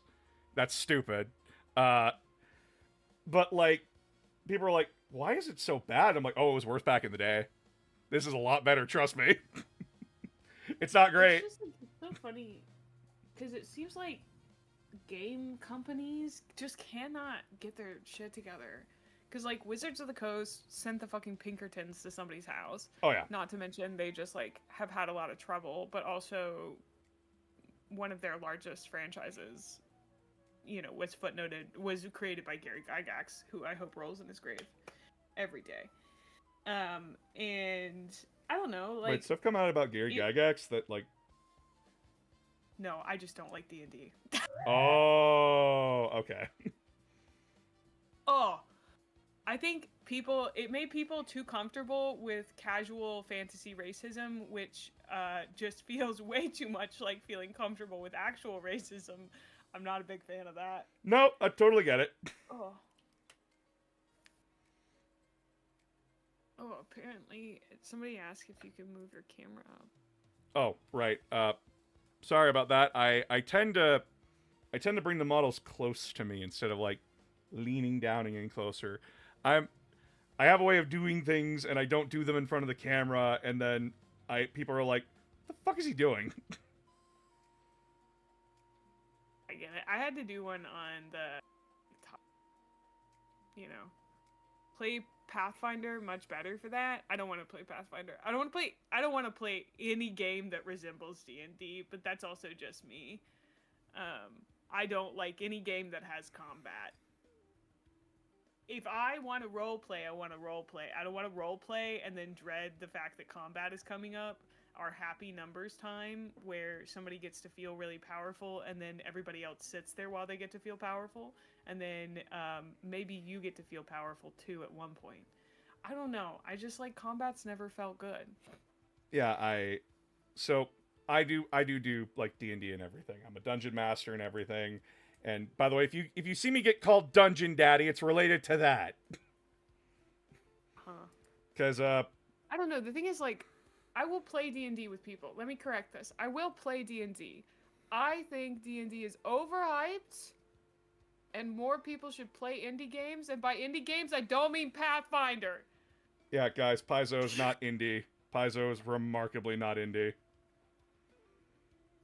Pathfinder is also fine. I've never played it. It just seems like D&D, but with more steps. Yeah, Also, so... I have to go to the restroom. It's like ad time for me. I don't know if it's ad time for you. Oh, go ahead.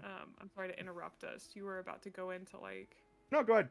Why, like, you playing D&D, so... Yeah, you go ahead. I'll be here. I'll be painting. I'll be right back, chat. Be right back. I have a tiny bladder. Tiny bladder. They can still hear you and everything on my end, so... I have to fight. I prefer World of Darkness, where you should have been plotting to rig the game from the beginning. Wait. You mean I don't win? It was rigged from the start, you motherfucker. Fate is 99% RP and story. I'll take Paizo over Wizard of the Coast any day. Yeah, Paizo actually has a spine. They aren't owned by fucking Hasbro.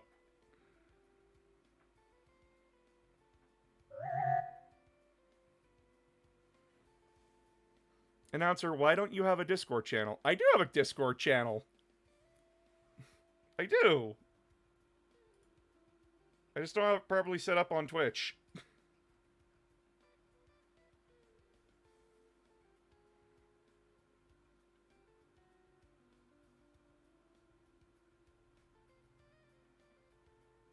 You're not reading. TCOM, I will read what's put in front of me. Or whatever Phoenix wants me to read, okay? But at the same time, wanting to read something is not the same as getting to it. I want to, but with everything else that's on my plate, especially when I just uploaded to Patreon today, fuck you!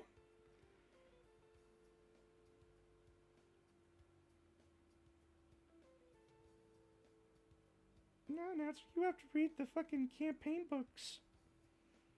And then find a way to summarize them. So that way, newcomers will understand. I know!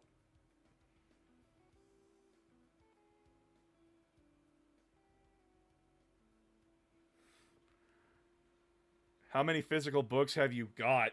Oh.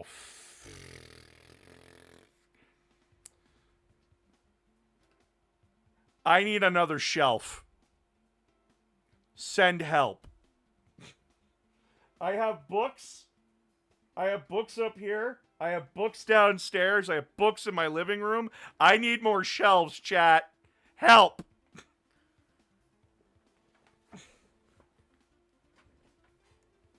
Okay, I'm back. Thank you so much for waiting. No problem. I also... this is important to me. I don't want people to think that I'm, like, backtracking on my D&D opinion. But I've talked to my friend about this quite a lot. I think I come off as really, really strong in my opinions. and I do, I will often say I'll use very strong words. I think because I feel emotions really strongly. But if someone were to be like, hey mate, do you want to play D&D with us? I'd be like, yeah, let's do it. That sounds so fun. Social activity! Exactly. I don't know. I've never figured out how to like temper my opinion because that's like the emotion that I feel, but like I'm extremely flexible on most things. You know, like as long as they're not like deeply held beliefs, if it's just like my opinion on like Magnus could change one day, my opinion on like the Thousand Sons, my opinion on Graham McNeil could change, and I accept that and I'm open to it, you know? Oh yeah. It's if you see someone at their weakest, you're gonna have a negative opinion. But like opinions are not static, they're opinions. They're meant to change over time. And if your opinion doesn't change, then either the situation, the thing that you have an opinion on hasn't changed, or you don't know that something else has happened that could influence your opinion. Yeah. And when it comes to like D&D, it's your comment about like, oh, well, some people get to feel powerful and everything, and others don't, and like that's a game of dice. That's gonna fucking happen. One of the best examples is that in Pathfinder, I one-shotted a final boss because I had a stupid combo that I popped up with, and everyone just kind of looked at me. In the sense of like somebody might not have good rolls. I meant like combat just takes too long. That's like I've always felt that way. And the thing is like it's fine in a game like Warhammer 40K where like that's all that it is. But if I'm going to sit down for a tabletop role-playing game, the thing I want to do is role play. You know? Yeah. And you're always going to have people like around the table that are there for very different reasons. I am the kind of person when it comes to... I'm the kind of DM where I look at my players and go, I will reward you for role-playing. I will reward you for doing the first part of this fucking title. It is a role-playing game, and if you role-play, I will reward you for it. I.e., oh, well, like, mechanically, I can't, like, jump off my friend's shield to, like, get a power boot, like, get, like, swinging on my opponent, but it would be really cool. Work it out. Talk it out. How do you do it? Roleplay it, please. See, like, I'm... If I want to sit down at a table where everyone is there for the same reason, and I think that's, like, probably... That's what I figured out over time with indie role-playing games, is that I wanted everyone to be on the same page with why we were there and what experience we wanted. And I'm very much into the whole, like, I'm into LARPing, which not, like, in the forest with glitter. I do what are called parlor LARPs. And, like, one of them that I've done is by Jason Morningstar, and basically it's a political sci-fi LARP. So, like, one of you is the ship's AI, one of you is, like, clergy, one of you is, like, a political person, one of you is, like, a merchant, and you all have to work out by the time that you get back, like, within an hour, a real hour, you have to work out who is going to be the next king. And so you're basically just doing political maneuvering for an hour with a bunch of other people. Ooh. And you can do that, like, in groups or, like, one-on-one, and you as characters each have motivations and reasons that you want to do it, but you can take the character in whatever direction you want to. And, like, I like that. There's no combat, there's no dice, like, there's no outcome you're shooting for. During one of those, somebody got shoved. I think I got shoved out of an airlock. I think they all decided they were going to shove me out of the airlock at one point. Oh my god. Yeah, I took on the whole, like, during another one, I was, like, ecclesiarchy, and so I basically was like, yeah, I mean, I'm ecclesiarchy, but I like power, so I'm gonna negotiate as best I can so that I can be in charge. And there's like, I don't know, it's really, I like that kind of stuff the most because I love political maneuvering, but that's hard to do if you're at a table where half the people want to roleplay and half the people want to enact a power fantasy. And there's absolutely nothing wrong with being the second half, but there are games that are like so much more suited for that than like the types of games that I play. So I don't tend to sit down for games like that. Now, sometimes there are games that are blends, like Trophy Dark. I love Trophy Dark. It's a game about basically like it's almost always a one shot, and like your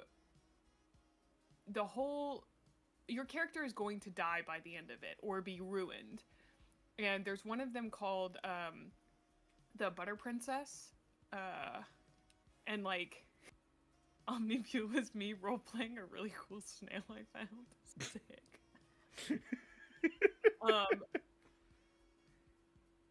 Anyway, I like there's just like a lot that Butter Princess is about like you going to steal the Butter Princess at the Minnesota State Fair, which is like a head made out of butter.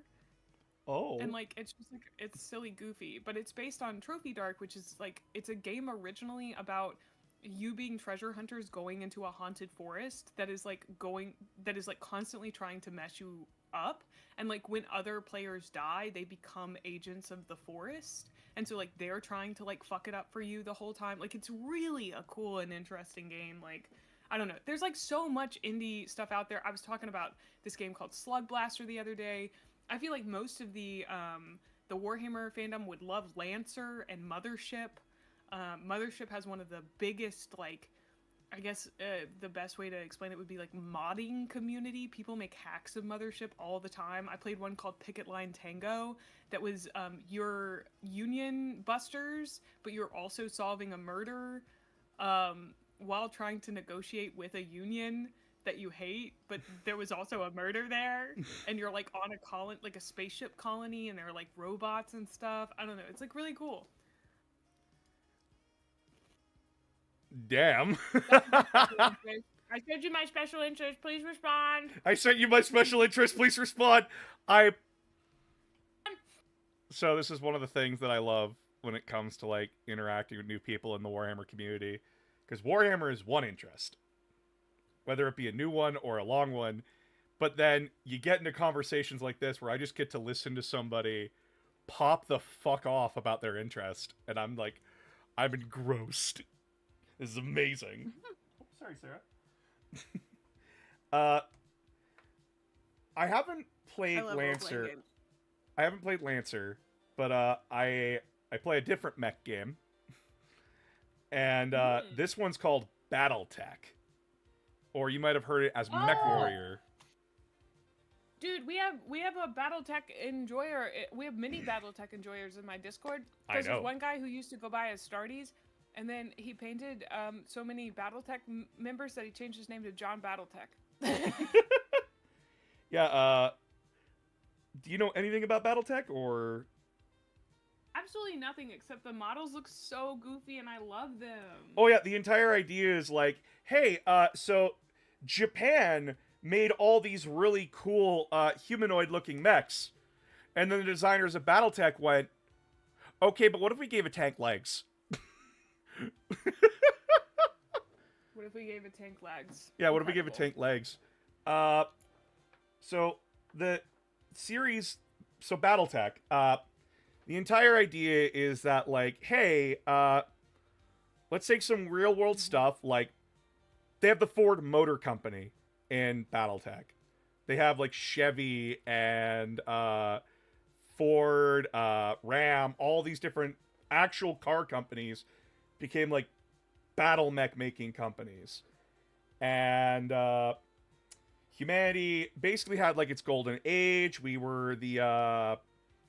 why am I forgetting its name? Why am I forgetting its name? I don't remember the name of the human empire at the time.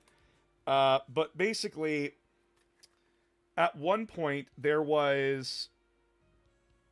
the emperor that was in charge of humanity was overthrown, And it led to a time called the Ameris Civil War, where a guy named Ameris overthrew the Emperor, and a guy named Alexander Kerensky, he led a force to retake Earth and everything.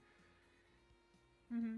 And he succeeds, but then he realizes, oh, I'm the only one around with a military. Uh-oh. So he rationalizes that I need to take the military and exile us and let the civilians and corporations figure out what to do from here, because I don't want to rule. So he takes his military, he leaves, he goes into exile. Shit gets fucked without him around. And basically, like,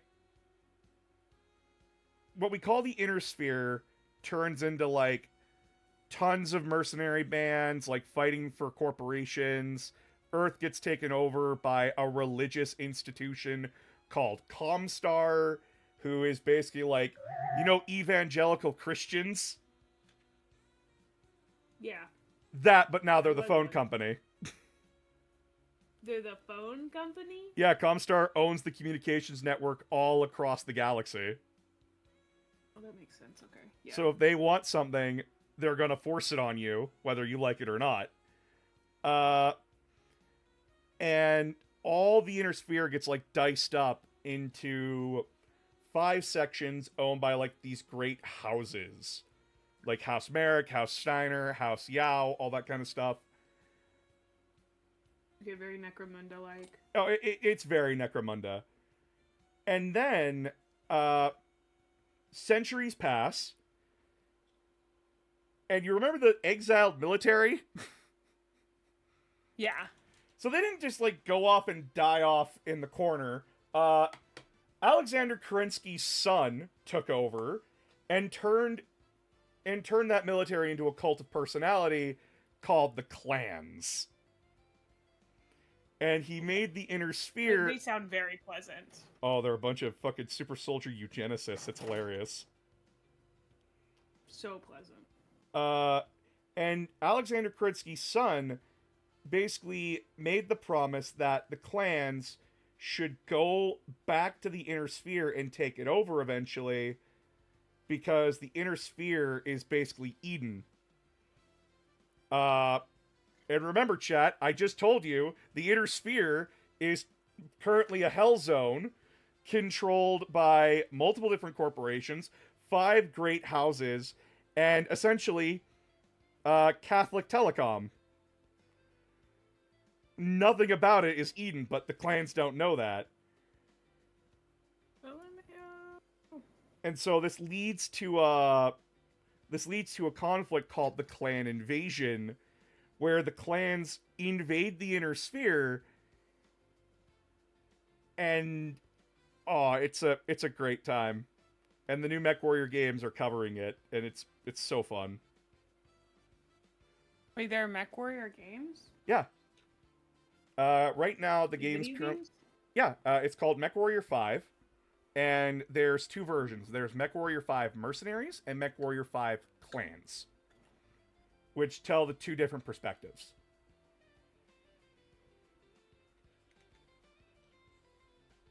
And, if you want character, if you want politics, if you want... Essentially, it's like, hey, let's tell a story of, like, fighter pilots, but they're mech pilots. It's great. Yeah. Sounds really cool. Oh, it is. The most recent DLC for Clans was Wolves of Takaid, where you play as a group, where you play as one of the clans called Clan Wolf, and your whole lance is made up of rejects. Like, you're the failures kind of a thing, right? Okay. And one of your clan members is, like, one of your lance members, like your squad mates, they're a clanner that had infiltrated the Inner Sphere to basically spy on them, and your Lance, aside from your character, treats him like shit because he's not clanborn. So you get like that kind of politics and stuff about like how he has to like do more to prove that he's worth his position. Wow. And it's so good. It's so fun. You get to blow up a giant zeppelin. Oh. That sounds very interesting. Oh yeah.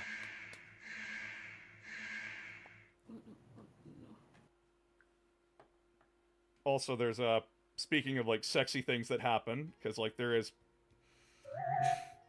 it's a game for adults.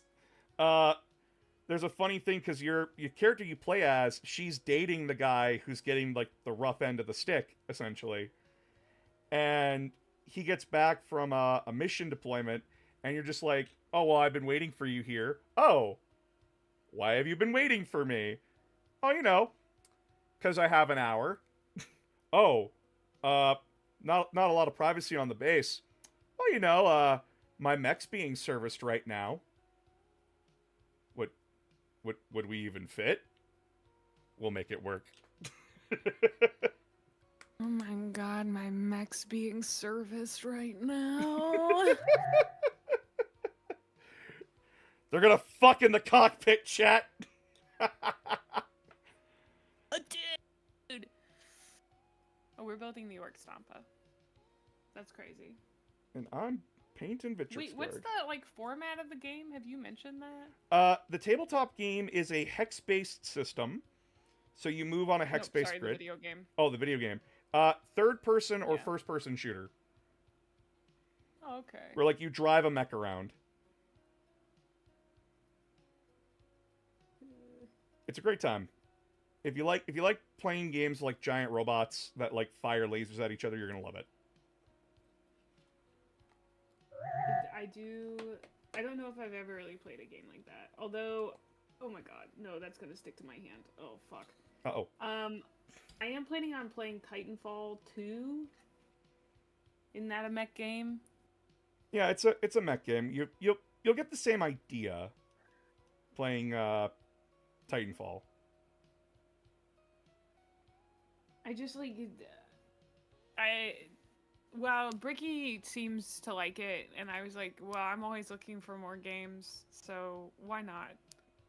I think I've decided I need to play Mass Effect 1 before his video comes out. Oh. I already have, but I played it in high school, so probably 12 years ago. You want to be refreshed for like when he... Yeah.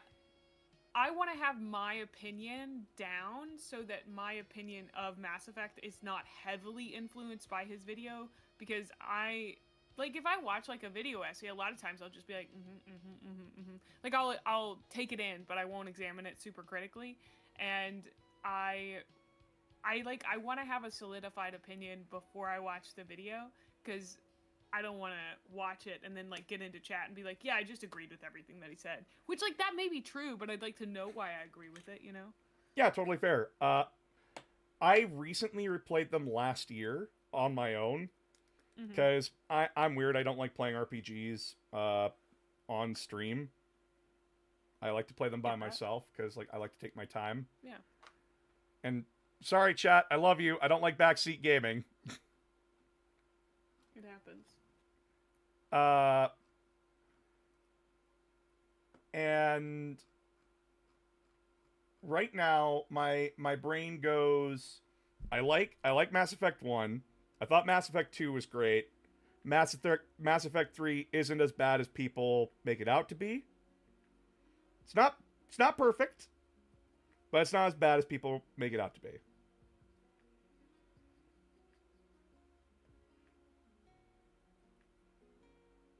Sorry, I'm looking at this. What the fuck are they wanting me to do? Are you still in the head? Yeah. Okay, so the guy sits like on top of the head. Oh, I wouldn't even bother with that personally. Save yourself the headache.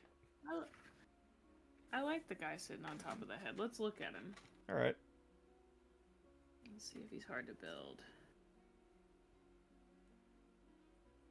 He shouldn't be hard to build. And he just kind of like sits in the hatch, right? Again, I have your stream up so I can see what you're doing. Okay, yeah, he like sits in here. Yeah, I like that. Let's give him some arms. Let's make it happen. Having a good time on Frontier Defense myself as either support Monarch or Legion of Throne. Nice. So what y'all painting? Well, May's building a Stompa, and I'm painting Vitrix Guard. Stompa. She's painting the best orc model there is, the Orc Stompa. Wow. Did I glue the hatch in already? Thankfully, no. I tried to, but it didn't work. A lot of times, I'm saved by the fact I'm not that great at gluing. So... Saved by the ADHD. A rare thing. Often, I will get so impatient that... One debt to society later. Did Hive Fleet Kronos evolve by eating Chaos, guys? No. So, you probably just saw my Tyranid video that came out today. Sorry. Yeah, for those that don't know, I also make a series called Need to Know. It is actually precisely for people like May, who are brand new to Warhammer, that want to know things, but don't want to get overwhelmed. The idea is that I hate getting overwhelmed. Yeah, the idea of it's like, it tells you the need to know information only. Because when you're trying to learn, you don't want to like... You don't want to be flood someone with like 50 different names and 1,000 different things going on. You want to be to the point and make sure that someone comes away understanding what you talked about. Hive Fleet Kronos doesn't... It was built to counter the forces of chaos. The problem is that the forces of chaos are... half of them are demons. And demons don't have physical bodies. They're immaterial beings that take on a material form in our world, but the second that the warp energy is not as pronounced or active in the area, the demons go right back into the warp as fast as they showed up. So the Tyranids don't really get to eat them when they show up. The idea is that Hive Fleet Kronos is built to basically be the force the hive mind sends when it's dealing with demons. They are specifically made so that way, like, they can just fight the forces of chaos, and then they eat... They have like a... How do I describe this? I'm trying to find a way to describe this, I'm sorry. They have a net neutral relationship with Hive Fleet Leviathan. Leviathan feeds them, so that way they can fight chaos.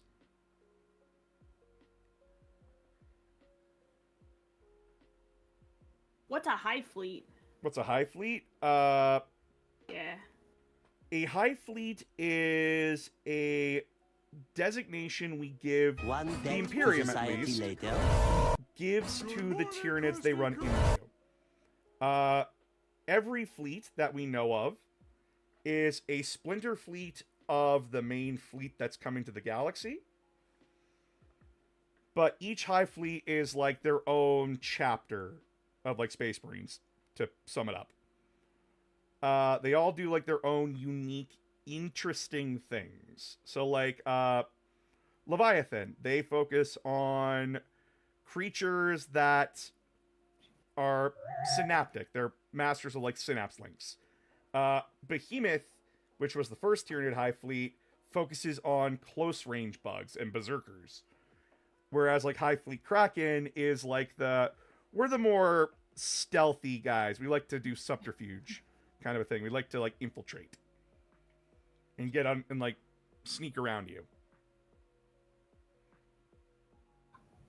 And you can identify Hive Fleets by like the color that they have on their carapaces. So like in Space Marine 2, if you played that, you're fighting Hive Fleet Leviathan because their skin, like their main color is bleach, bone, and purple. That's great. Thank you so much for the explanation. Yeah. I've been having the worst time while you've been talking. I'm so sorry. No, I'm glad that you were talking because all that I would have been saying was fuck, shit, fuck. And you underestimate how entertaining that would be. I think I figured it out. Yeah, good job. I went to go put the dude's like face on and realized that like the magnets didn't take up enough space, and so I had to like glue a piece of sprue onto it, which I'll then have to glue onto the face, which will be fine. But the only reason I magneted them is so that it's just because like I'm not sure which one I want right now. That's fair. I'm not sure quite yet. Anyway, thank you for explaining that. I don't know much about Tyranids. I don't have any Tyranids. They're, I think, the ones I know the least about. Yeah, Tyranids are strictly a 40k thing. Well, I mean, I know a little bit about Necrons. Listen, I'm sitting here with Possum as we're both waiting for you to read the the Infinite and the Divine. Both of us just like sitting here menacingly plotting and laughing. It's a good book. Somebody said, I was gonna joke you have her build her a knight or similar. I didn't want you to take it literally. Don't make a new fan build a big mech. I asked for this, dude. I asked to be sent the Orc Stompa. A very sweet fan, Decca, bought it for me. And I have been slowly building it. I had to take a break from building it because it is kind of chaotic. It's probably, I would say, like, Ulgrim was a very difficult build. But I like the challenge of it. Sometimes I have to take breaks, that's totally fine. But like, I love the challenge of it, even if it is making me go, fuck, shit, you know, like. It's not about the destination, Chad. It's about the journey. Yeah, although sometimes like building is kind of type 2 fun. Like it's not always. I'm not always like, oh man, I'm having the best time right now. But like, it is. Like I like the challenge of it. I don't tend to enjoy. I think I just realized that every time I say that I enjoy doing type fun, I am saying like I enjoy being challenged. Because like I do. I love type 2 fun. Are you a big fan of type 2 fun? What's type 2 fun? Type 1 fun is when you're doing an activity and you have fun during it. Type 2 fun is when you're doing an activity and you do not have fun during it, but afterwards you look back and you think to yourself, huh, I'm really glad that I did that. One debt to society later. I guess I'm type 1. You didn't have fun at all. I guess I'm type 1. Yeah. I have fun doing it.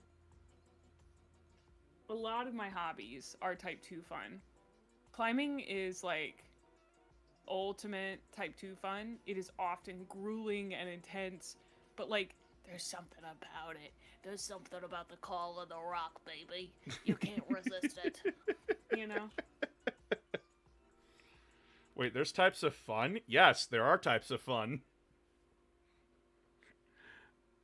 I enjoy this so much. Type 2 fun. This is a challenge or goal. I'll enjoy this once it's done. Yeah. It's hell! It's hell! They scream! And then they're done like, what a wonderful world we live in. That's literally my life, dude. My mom called me this morning. She was like, "Congrats on 10K on YouTube." I was like, "Oh, thank you so much." She was like, "Are you excited about it?" And I was like, "No, I don't get excited about things like that, but I'm glad that I did it." Dude, first off, congrats on 10K. You fucking deserve it. Thank you. Thank you. I hope the advice I gave you is sticking a little bit. Yeah, it is. It is. Yay.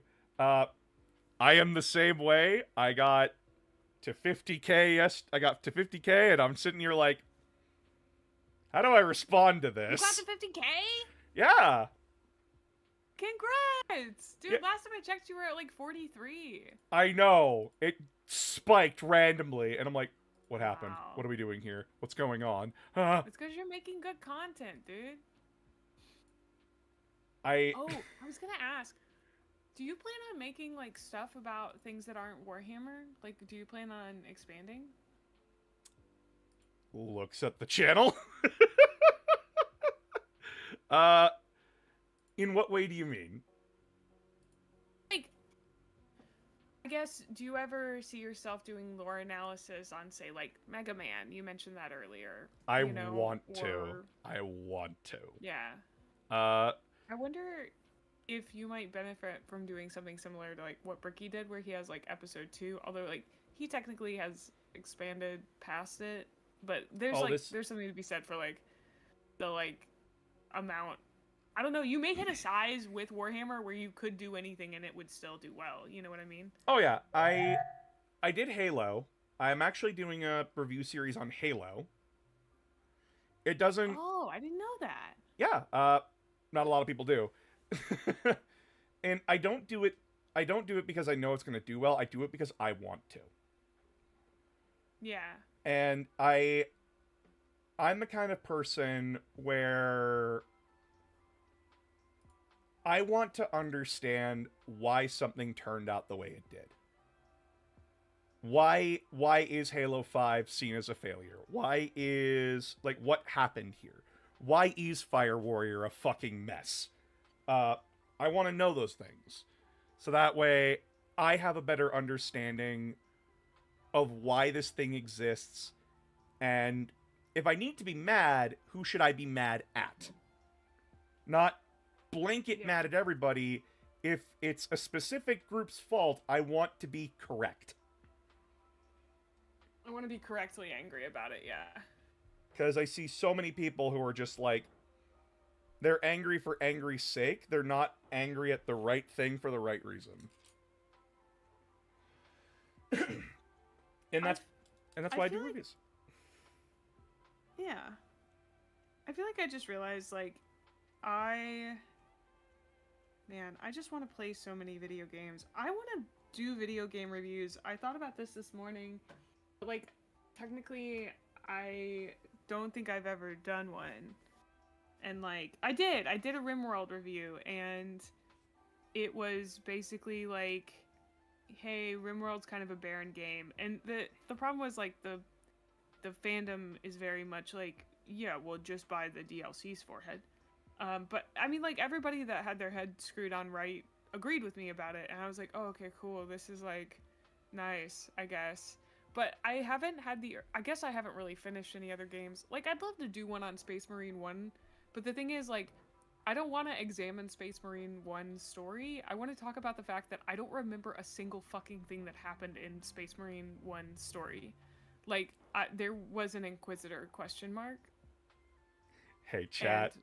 Chat, she's... Titus. Hey, chat, an example of my fucking points in my review. Who the fuck's gonna remember this story? Like, I don't know.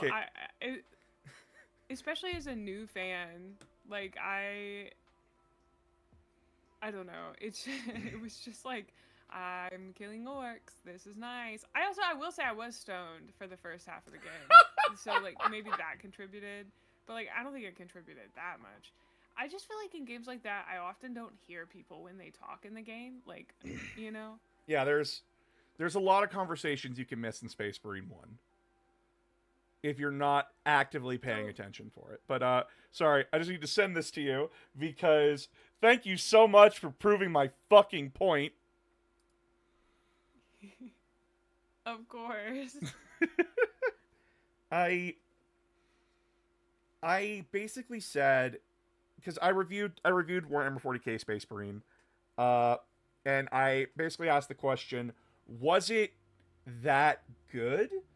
Or is it good because it was the only decent third-person Space Marine game that we Warhammer fans had? Because there's a big difference there. And my conclusion is that although it's a fun game, it has a lot of problems. The story, no one gives a shit. It takes a fucking nosedive when chaos appears. And by the end of it, it's a nothing burger. And It's true. because when I look at something, I'm not trying to look at it as a Warhammer fan. I'm trying to look at it from the perspective of someone who's either new to Warhammer or a casual. Because the hyper fans are going to have their fucking opinions. Mm-hmm. But when you're trying to get someone into something you're into, it's not about like, oh, well, look at this super, super awesome deep dive into this big ass book that'll overwhelm you in like the first 30 pages. No. You don't throw someone in the deep end with an anchor around their ankle. You fucking ease them in. You don't drop the fish into the tank. You gently put the bag in there and let the bag sink to the bottom and let the fish get accustomed to the tank on their own. And if a game fails to do that, I'm sorry. It's not a good game for them.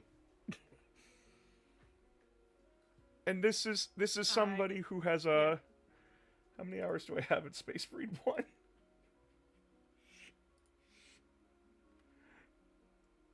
Oh. If you say anything over 50. 200. Announcer! I was a lonely child. Put 200 hours into. I was a lonely child. Oh, it's worse for Dawn of War. Hold on. I can tell you my Dawn of War playtimes. Dawn of War Dark Crusade, 475.4 hours. Dawn of War 2, 756.2. Dawn of War Retribution, 787. Announcer, how old were you when these games came out? Oh, God. I got into Like, Warhammer. When did they come out would be a better question, actually. I was born in 1998. I got into Warhammer at 4th edition, so 2005, when I was a young child, because my dad got into it. And I just kind of like latched on to whatever my dad was into, because I'm a tiny child. Then, by the way, this is not counting when games were on discs, by the way. But when did those games come out? So Dawn of War came out, the original Dawn of War came out in 2004. I didn't play Dawn of War till 2006. Okay, what's crazy to me, and I guess maybe it's just because our brains are different, but I could not imagine playing a game like that for that long because, like, World of Warcraft existed, my brother. Like, there were games that had enough content for that many hours, but I cannot imagine sinking over 200 hours into a game that isn't an MMO. Wow. So, again, I don't think I love the game hard enough, dude. I was a lonely child. I didn't have a lot of people to hang out with. I learned what sex was on World of Warcraft. I learned how to type from World of Warcraft. I learned a lot of things from World of Warcraft when I was 11. You know? Yeah. It's like... But it's the only games we had, right? So you either play the games that we have or you don't do anything.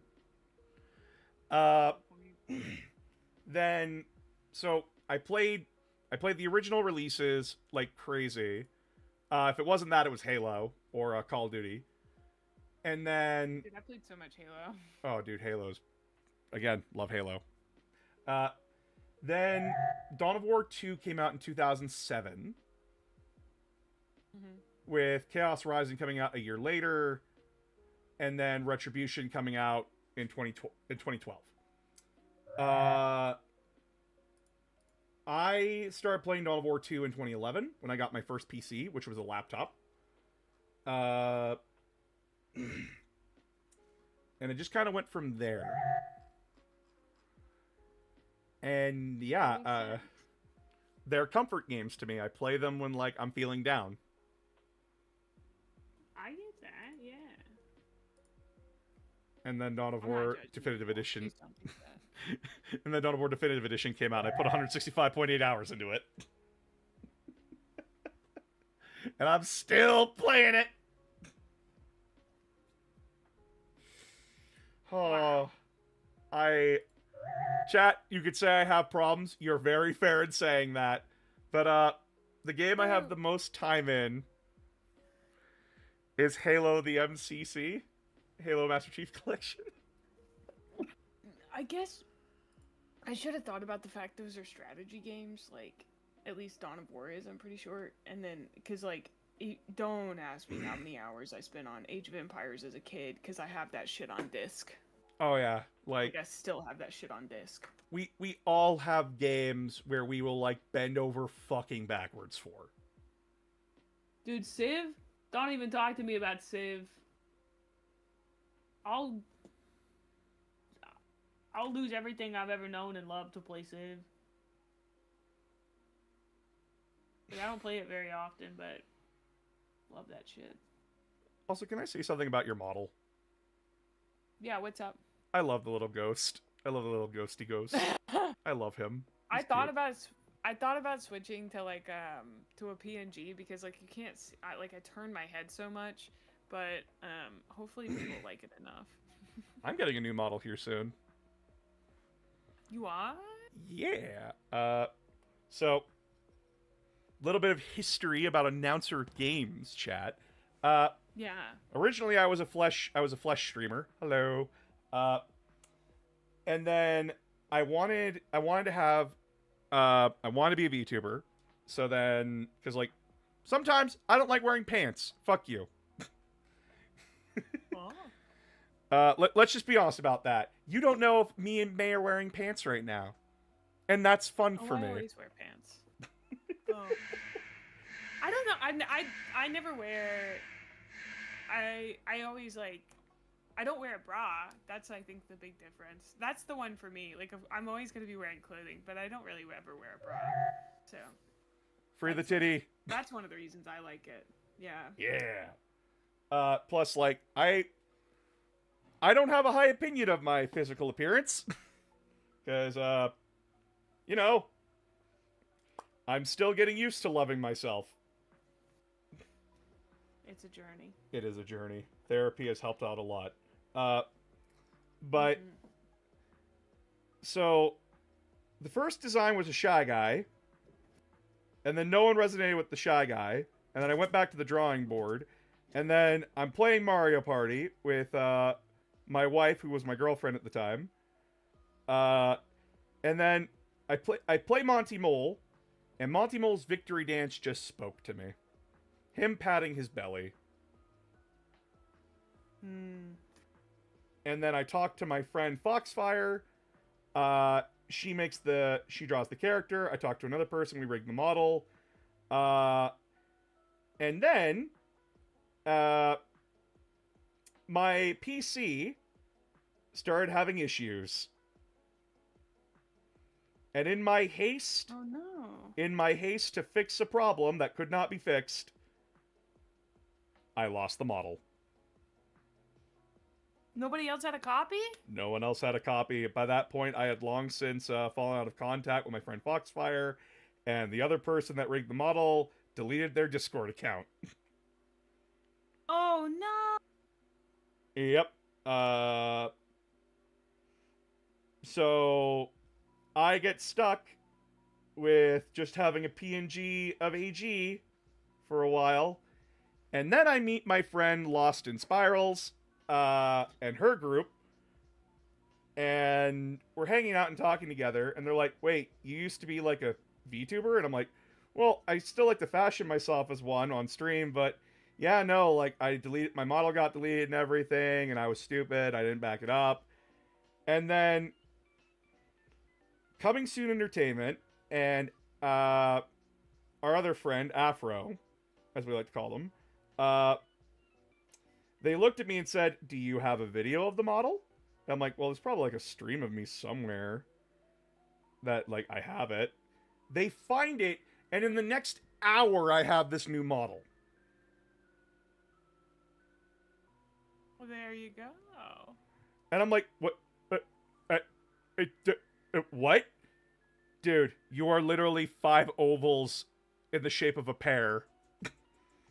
This was not hard to do.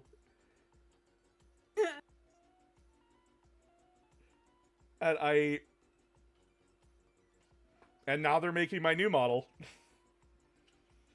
Well, that is so exciting. I'm glad you were able to find people who could do that. Oh yeah, they're wonderful people.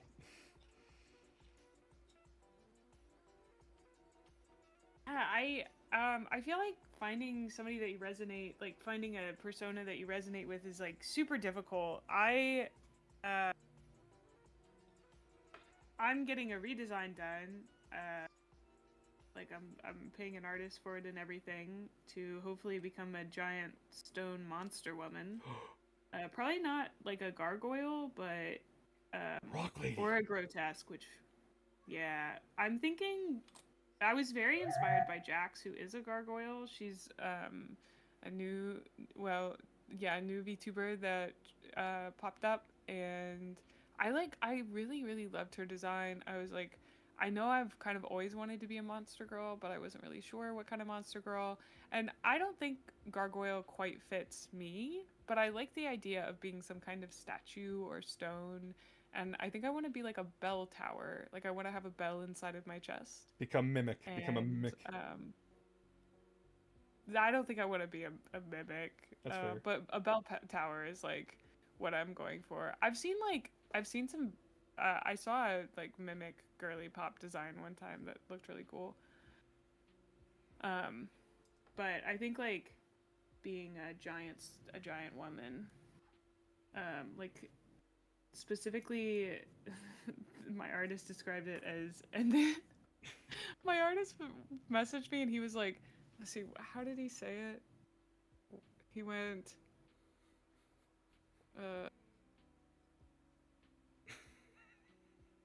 being a big stone monster girl. Oh my gosh, stoner, LMAO. I mean... Anyway, and my hair's gonna be moss. I'm so excited about it. I think it'll be it. I think it'll be really good. I really trust the designer Milky Box Boy. He's done some incredible designs in the past that I'm just in love with. So, ooh, I don't know what those are. Iron God. I've never played Elden Ring. Sorry. I've never played a Dark Souls game. Save your sanity. Don't. Every day I feel like I'm like, oh, I've never played this game before. And then I'm like, are you even a gamer, May? Like I told Froggy that I've never played a GTA game. And they were like, I didn't think people like you existed. I was like, oh. I played GTA for like 2 minutes and I'm like, nope, I'm done. GTA is boring, I'm sorry. I feel like I could like it. I think it'd be interesting. I've seen people play it. I don't like open world. I struggle with it so hard. Oh, I like it. Like, I recently have been playing Cyberpunk. I love Cyberpunk, dude. Oh yeah, I saw you playing it, and you play it off stream too, and I'm just like...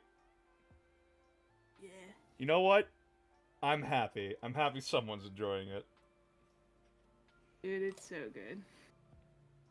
That's one that I would do a review of. I feel like, oh, I was gonna say, if you ever want to do some kind of like newbie Like, I love being a newbie. I love learning. I love talking about my opinions as a newbie. Because, like, I feel like there are a lot of games that people can't review because they're not new to them. Or, like, they can review, but they don't have the perspective of a new person, so they're kind of reviewing it, like, after the fact, if that makes sense. Like, Cyberpunk is one of those, where, like, they kind of have to review it with the baggage of them having played it before. And so, like, I want to review the Cyberpunk game, Cyberpunk 2077, like, without that baggage because I'm new to it, and I literally had no spoilers when starting it. I had never seen the game played, I had no information about it, I didn't know anything that was gonna happen. Like, I was in a very weird position, and I'd love to review it with that in mind, because I feel like a lot of people have a lot of baggage about Cyberpunk. I wish I could do that with the Halo games, but I played them when I was younger. Although mostly multiplayer. I mean, if you want, you could join me for Infinite. You're doing Infinite, the story? I have my last video of 2025 was Halo 5. And Halo Infinite is such a huge ass game that I'm like, yeah, no, it's gonna be another end of the year video. Fuck me. And if you want to join me for that, I'm more than willing to have you. That would be so fun. I love Halo. But it's been a really long time since I've played it, I will say. I don't remember the story from any of them, except that we're fighting the Covenant, I think. We're not fighting the Covenant in Infinite. Oh, fuck! Oh. Wait, what are we doing in Infinite? What was the last Halo game you played?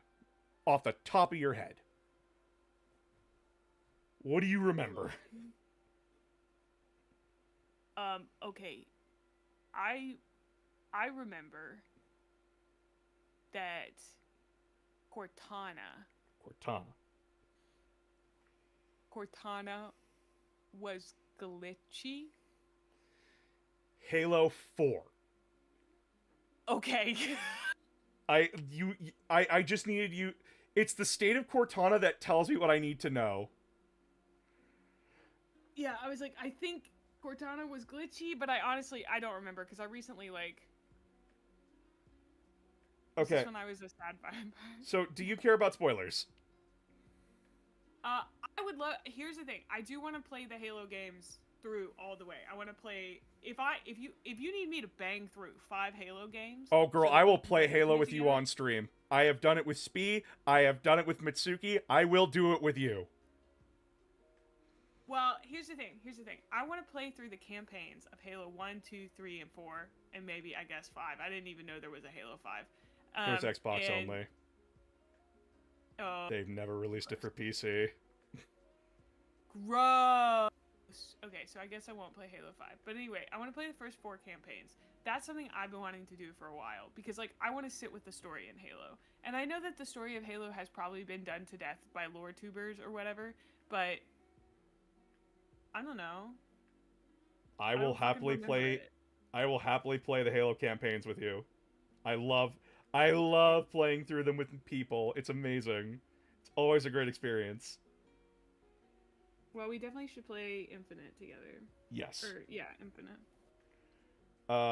So, back to the point at hand, do you care about spoilers? About Halo, yes. Okay. Then I can't tell you what happens. It's okay. I will go and find out. But yeah, there is a new faction that's introduced in the strategy games for a game called Halo Wars. Okay. This isn't a spoiler, by the way, because this is like the main faction. About spoilers for Halo. Go ahead. No, I had to think about it for a minute. Yeah, like this isn't spoilers. This is just who they are. So there's a faction that's introduced in Halo Wars 2 called the Banished. They're a brute-led faction, so like the weird Wookiee guys from like Halo 2. If you remember what those were. Nope. Alright, basically imagine they're very aggressive Wookiees, is the best way to put it. From Star Wars. They're led by a brute known as Atriox. And their whole gimmick is that they are the only group to have succeeded and survived rebelling against the Covenant.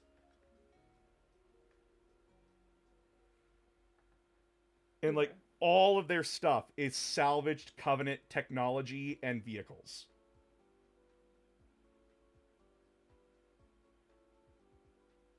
Okay. So, like, imagine, like, Covenant ghosts and, Banshees and, Wraiths, but, like, they're heavily customized. Like, they had to put on more armor plating to fix shit. Okay. That's their kind of vibe, and they're the main antagonists of Halo Infinite. Ah, so it looks very much like the other games, but isn't. Yeah. Halo Infinite is also an open world game. Hence why, if I have someone there with me, I won't want to die. Because goddamn it, do I get bored with open world games. You get bored with them? Oh, They're damn. so empty, there's nothing to do. And I don't like God. walking from, like, I don't like taking forever to walk from one place to another. Oh, you definitely would not have survived in MMOs. That makes sense. Yeah, I tried MMOs. I couldn't do it. See, those types of games were made in a lab for my ADHD. Like, one of my favorite franchises of all time is Borderlands, and, like, that's literally just walking places and shooting things, and it doesn't really matter why you're walking to the place or why you're shooting the thing. You just like shooting the thing and getting the loot that comes out of it, and then walking to another place and shooting another thing. Oh, yeah. And it's glorious and amazing and so beautiful, you know? Well, I like Borderlands. But, like, there's enough there in Borderlands where I'm not, like, walking around in an empty field for, like, 20 minutes.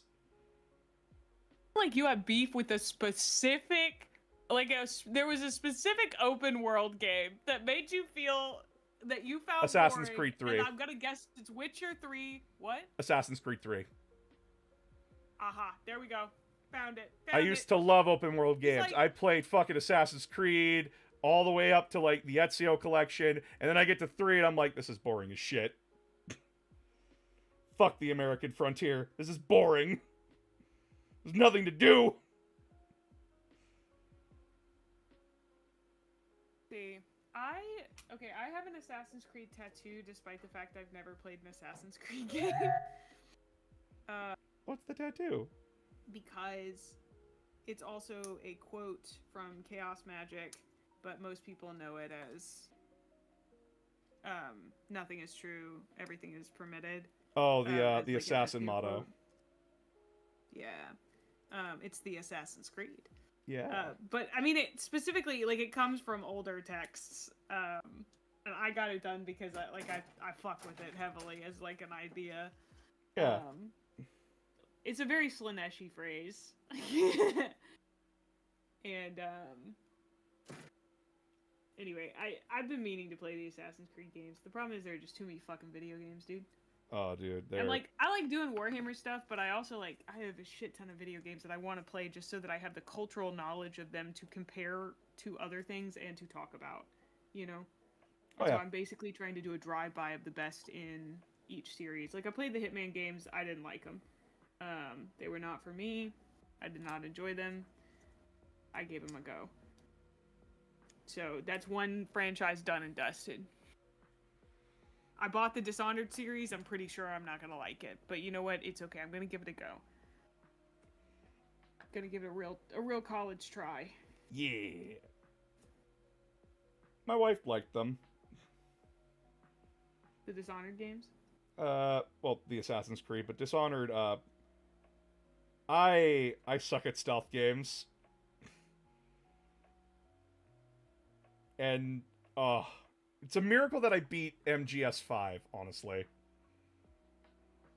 Metal Gear Solid, right? Yeah, Metal Gear Solid 5. It's a miracle. Actually, That's the one thing people are like, wait, you hate open world, but you played MGS5. Yes. You completed MGS5. Yes. You 100%ed it? Yes. Why? I had a summer. There you go. I was a college dropout and I had a summer. I haven't played any of the Metal Gear Solid games. You don't so much as play them as you watch them. You did check out TF2 recently? As in, like, Team Fortress 2? I did learn about Team Fortress 2, that's correct. Fun game. But you need friends to play with. Do you? It's a multiplayer game, right? Yeah, but I think you could, like, queue up if you wanted. Yeah, I don't like queuing up without friends. That makes sense, absolutely. I don't like playing... I don't queue up by myself because, like, if I'm playing an online game, I want to play it with my friends. I want to play it with people that I enjoy. Hey, yo, Froggy, play fucking Space Marine 2 with me sometime, please. Just hit up Froggy, she'll do it. I message her, but... the ADHD, it gets us both. Mm-hmm. I want to play game. She did tell me on stream yesterday that the easiest thing to do is to message her like an hour before and be like, hey, do you want to do this thing? And I was like, okay, that's really great to know. Because, like, I have friends that operate like that, and I can operate like that for them, you know? Whenever I wake up, she's already streaming. Oh yeah, you guys are in very different time zones, I guess. Yeah, remember, I am Canadian. I am the Canadian. I do forget you're Canadian, yeah. Everyone forgets. I've had fans be like, "Wait, you're Canadian?" I'm like, "I saw your comment, like, not 2 months ago." Do you know Little Drea? She's another Warhammer content creator. She does painting mostly. I don't think I met her. Or was she's also introduced to her. Canadian. You might like her. Yeah, Oh. she's really sweet. I collab with her quite often. Aw. She's just a joy to be around. Yeah, and Dilla is, I guess, Canadian or whatever, but who cares? The funniest thing is that I want to hang out with more Warhammer people because, again, Warhammer is it's my main job, but, like, it's also my main hobby, and I remarkably do not hang out with a lot of Warhammer people. Like, I think outside of...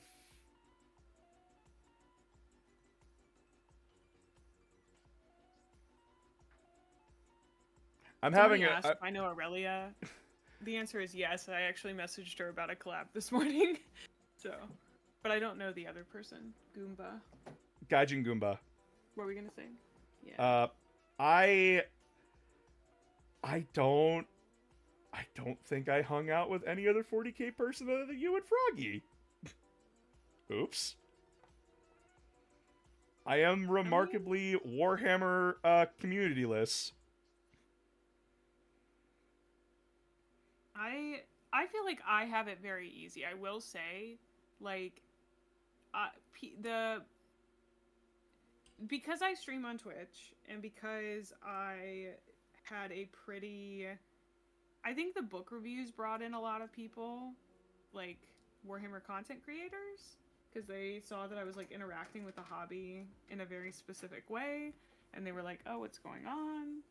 Who is this crazy woman? What is she doing?" And so I feel like that I had it pretty easy in that way. My brain can't comprehend this. Okay, if I face it like this, this goes here. I don't like to sorry, assume. my brain now comprehends that. I don't like to assume stuff, and genuinely, I blame myself a lot for not, like, engaging more with other Warhammer content creators. Because my brain's just like, they have no idea who the fuck you are. You're some random. Don't bug them. And then... I'll be honest. This is my content secret. Here's my little secret. Nobody knows who anybody is. And Froggy has said this before, but they're just little guys. And, like, here's the thing. If somebody, like, if I go into somebody's chat and I act a fool, oh no. I've done that many times in many VTubers chats. And I've recovered. I lived. It was fine. I made a fool of myself quite a lot. And I just, like, every time I've gone into someone's chat and I have become friends with them, it's been a really great experience. Very exciting. Oh, fuck me. Anyway, we're all just little guys. I really like Froggies. Her saying that, I was like, oh, fuck, that changes my whole perspective. I'm not even kidding. Oh, yeah, like, I had this You're so conversation right. with her, too. I can message anybody. Yeah, like, I can message anybody. So I did. I messaged like 3 people this morning. Froggy has literally inspired me so much. It's crazy. Yeah, I just... Again, it comes down to, like, me as a person, where I will stop into, like, people's streams, I will say hi, I will interact for a bit, and then I'll join their Discord and hang out in there and, like, get the vibe and everything. And then I just go back to doing what I'm doing, right? Like, I just kind of go into work mode. And then I forget to go interact with that community and hang out with those people. And then it's just like, oh, man, I hope I don't come off like a dick. And the thing that I'm feeling today...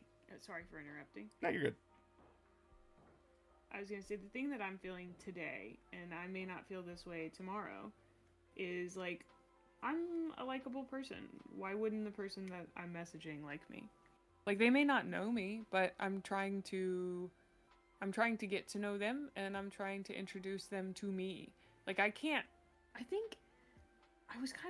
I talked about this on stream, but, like, I was hoping somebody would just adopt me and introduce me to people. And I'm tired of waiting for that to happen, so I'm gonna start introducing myself to people. Being like, hi, I'm May. These are the things that I like. I would like to be your friend. I don't care if we make content together, but it is pretty easy to make friends if you just, like, make content together, you know? Oh, yeah.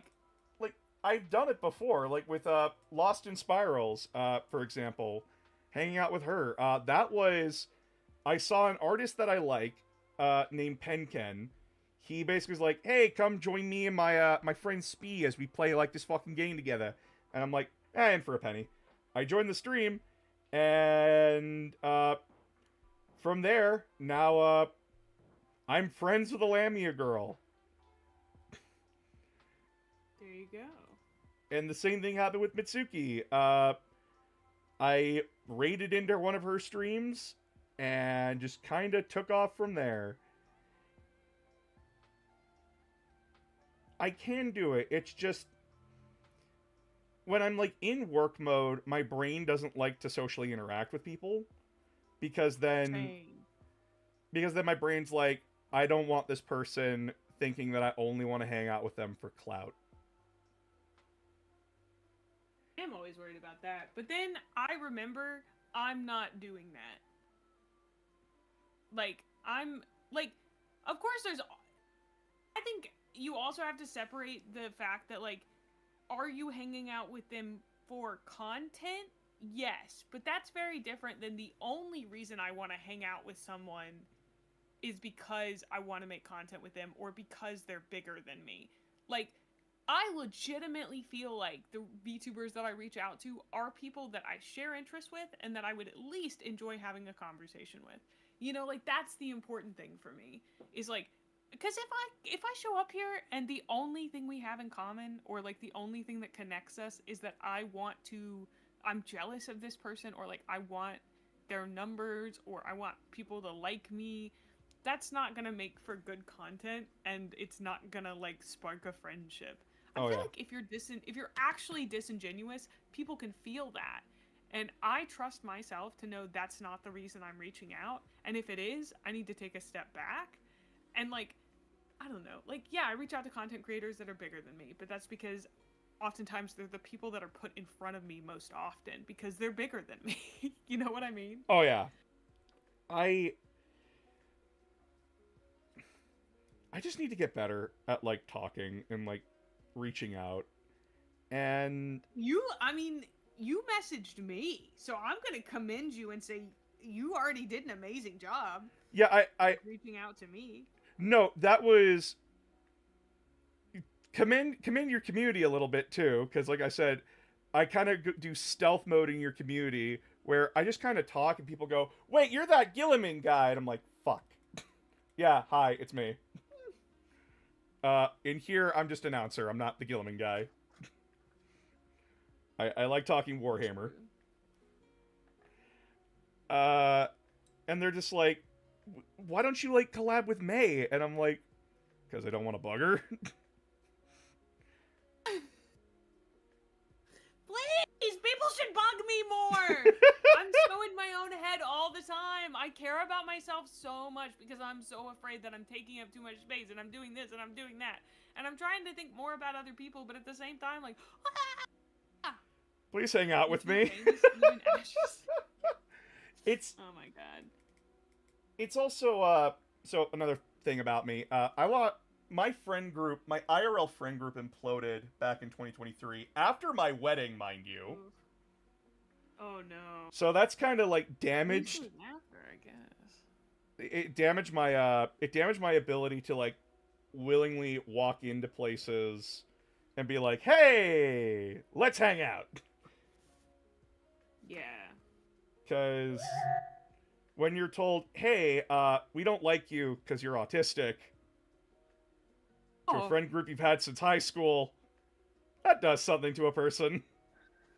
Sorry for the trauma dump. Shit, dude, I'm so sorry. No, that's not a trauma dump. You're opening up to me and being vulnerable. There's a big difference. That's crazy, though. Yeah, and that's like part of the reason why I hesitate jumping into stuff like that, because my brain's just like, yeah, but what if we're annoying? Can we not do this right now? No, we're gonna do this right now. Fuck! And then I sit there, and then it's like, I cannot imagine. I mean, like, I've had people tell me I was weird and they didn't like me, and I've gotten that vibe from people, but, like, to be told that? Oh my god. Yeah, it was... Straight up. And, like, I know people... You don't need to dwell on it if you don't want to. No, it's fine. Like, I have well moved past it now, but, like, it is... I am getting better at, like, connecting again and talking to people. It's also just a lack of time on my part, where my brain's like, we need to get this done, and this done, and this done. Okay. Do we have time to, like, do this and that? Only if that person talks to us first. But they don't know if we're free because we haven't told anyone. We post our schedule. Yeah, is that person in our server? No. Then how the fuck are they supposed to know? Oh, dude, I will be so for real with you. I never look at people's schedules to see if they're, like, free. For me, I'll message you. Like, some people I know when they stream because, like, I happen to be in their server. And, like, I know that STEM Pack, she streams, like, an hour earlier than me. So, like, when I was coordinating with her, it was, like, easier to be like, oh, hey, I know you stream, like, vaguely around this time. This time works best for me. But, like, Aurelia streams, like, she does guerrilla streams. So, like, scheduling with her is a lot different. Froggy, like, her schedule can be all over the place. Like, there's just, like, I don't know. Some people, I always message and say, what time works best for you? I do this full time. These are the hours I'm awake and able to stream. Please choose a day and time that is best for you, because you are probably busier than I am. Like, that's just always how I've done it. My thing is, I'm my own boss. I can make my own schedule. Please pick what works best for you, and I will work with it. I know that can be, like, annoying to some people. If somebody ever wants, like, me to pick a date, I can totally do that. But it is... I just assume that everyone else has a little bit more intense of a schedule than I do. Right? Then Miwa just streams until she collapses. Filled with white monster. Yeah. I don't know. Mood kindred. I feel like Someone that gets me. yeah. I think making friends online has been very difficult for me because I have had difficulty making friends in real life as well. And I have spent a long time not liking myself, but I'm very much feeling like I am likable, and why wouldn't other people like me? I mean, like, there are many reasons why they might not, but the assumption is that they would, you know? Because I'm likable. I mean... Not in, like, a, you know... It took one video for me to go, like, but... oh, I like this person's vibe. Yay! That's exciting. And then I shared your review of my server, and I'm like, guys, look! New 40k person! New 40k! I appreciate that, by the way. It helps. It does, but, like, I was genuinely just... I was more excited that, like, guys, look! New person! And they're reviewing Horus Heresy! Let's watch their opinion! Because the excitement of seeing someone's new opinion. I've enjoyed the Heresy. I want to get back into it. I basically just got to the point where I was like, I read 5 books, like, real fast. You burned yourself out. I think burnout is a really strong word. I got a little fatigued. Because I think burnout implies that, like, you're stopping. I'm not. I'm really just taking a small break and then getting back to it. Because, like, I bristle at the word burnout because so many people are like, I'm burned out. I can't do this thing anymore. And I do know what burnout feels like to me. And I definitely am reaching, like, a point where I'm stressed and a little strained. And so I'm taking next week off. I don't think I've told my community this, but I'm taking next week off. I'm not able to do the whole month of May. It was a silly idea in the first place, you know? It was just like, can I do this thing I'd like to know? And so I gave it a try. Turns out I can't. I couldn't stream every day, and that's okay. You just, like, you learn lessons and then you move. Yeah. You move on. I know that, Breaking like, news. after... Okay, Dillo. I know, like, after fucking, the Edmonton Open, I'm crashing out for a week. Yeah. Not like I think YouTubers are kind of notorious for not taking time off, you know? Well, I'm getting into a position where, like, oh, I can probably finally take a week off. But, like, when my main money maker is this,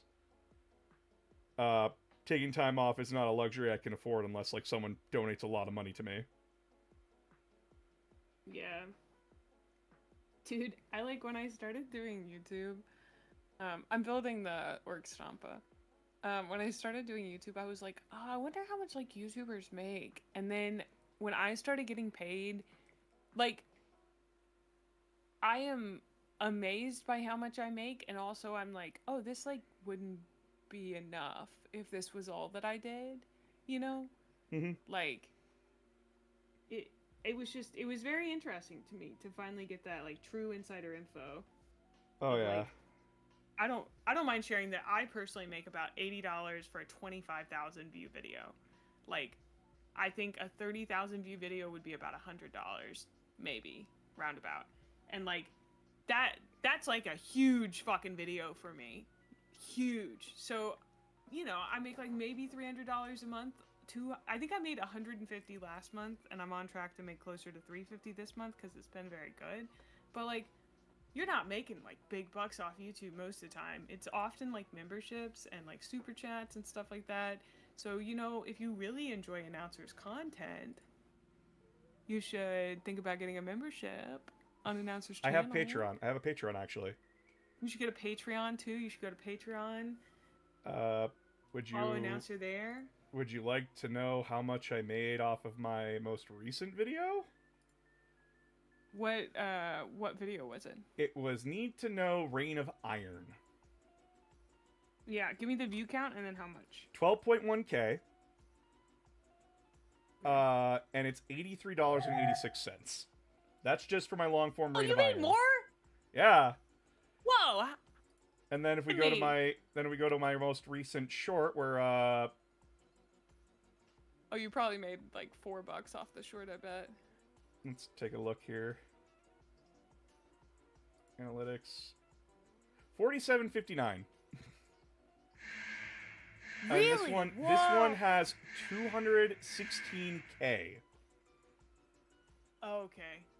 I've never had one hit that much. I wish that my shorts would pop off, dude. That'd be so cool. It That'd takes be so sick. My shorts didn't pop off till I started doing Depressed Gilliman.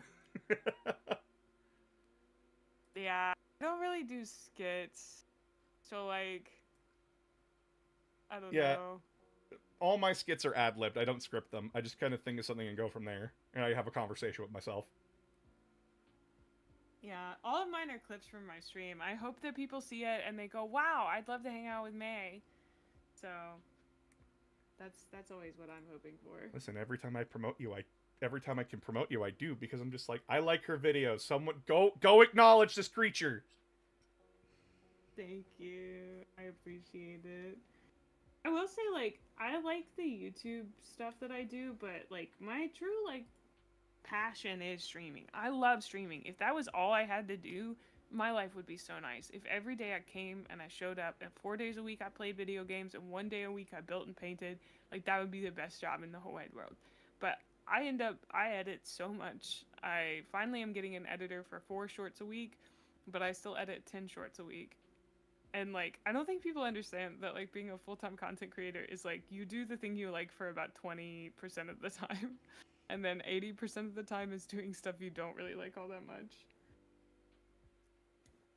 Yeah. at least until you know.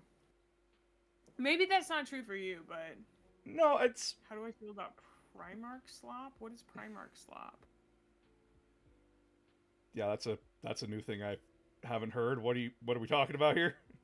But yeah, so I like writing. So I like the scripting part of my content. I like recording and editing it. Well, I like recording it, and then I like talking about it. And then there's the editing. Editing and me have a very, very weird relationship where I'm like, okay, editing software, am I going to want to fucking kill you today? Or are we going to have a neutral day where I don't hate you and you don't hate me? And then it's a coin toss. One debt to society later. Yeah. I totally get that. I guess, like, I'm thinking about it, and I'm like, what about the job do you like, May? And I was like, I don't really like writing scripts for my reviews. I find them to be really tedious and difficult. And, like, there's a part of me that likes writing, but I don't really like writing that much.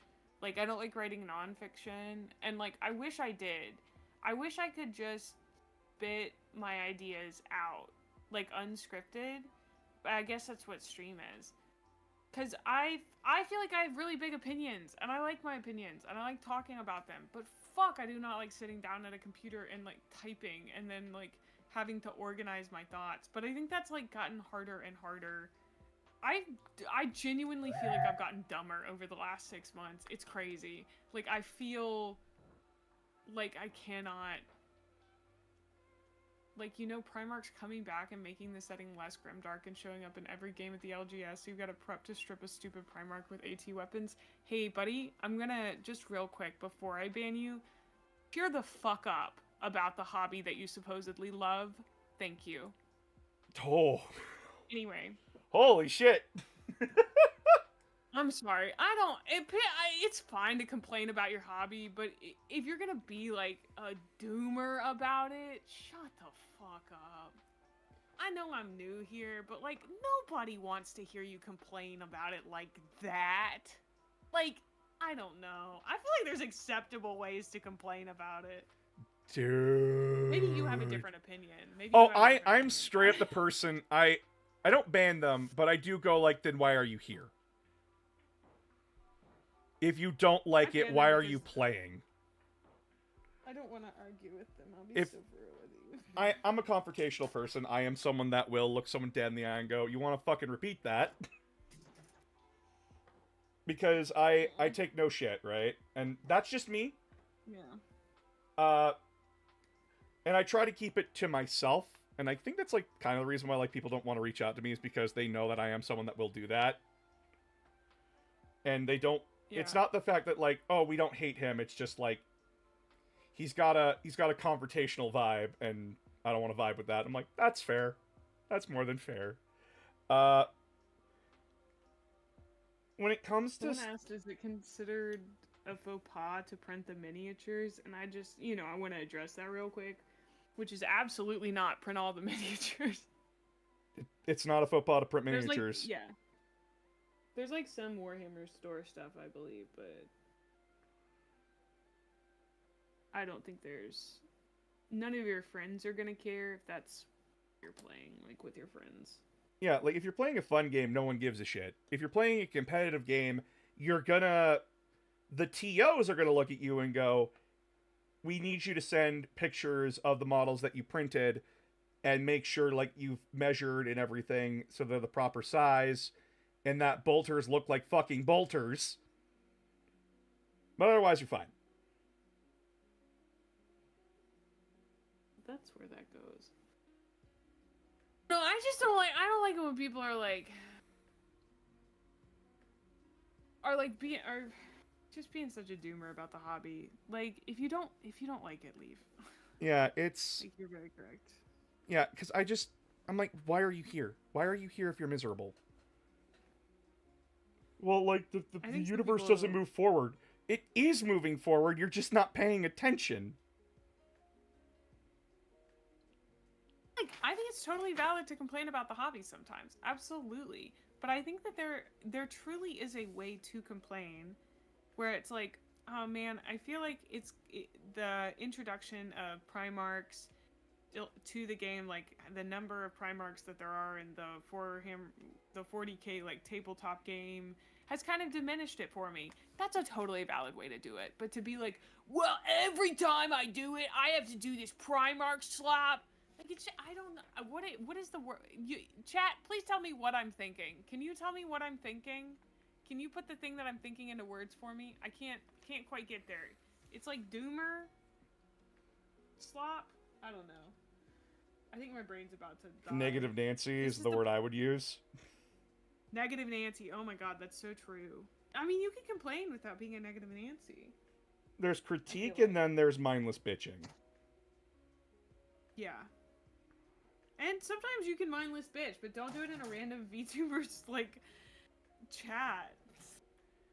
And the gloomsayer. I can tell that person was talking about the competitive scene, and when it comes to the competitive scene, guys, that's a very different mindset than a fun game. You know why people bring Primarchs to the competitive scene?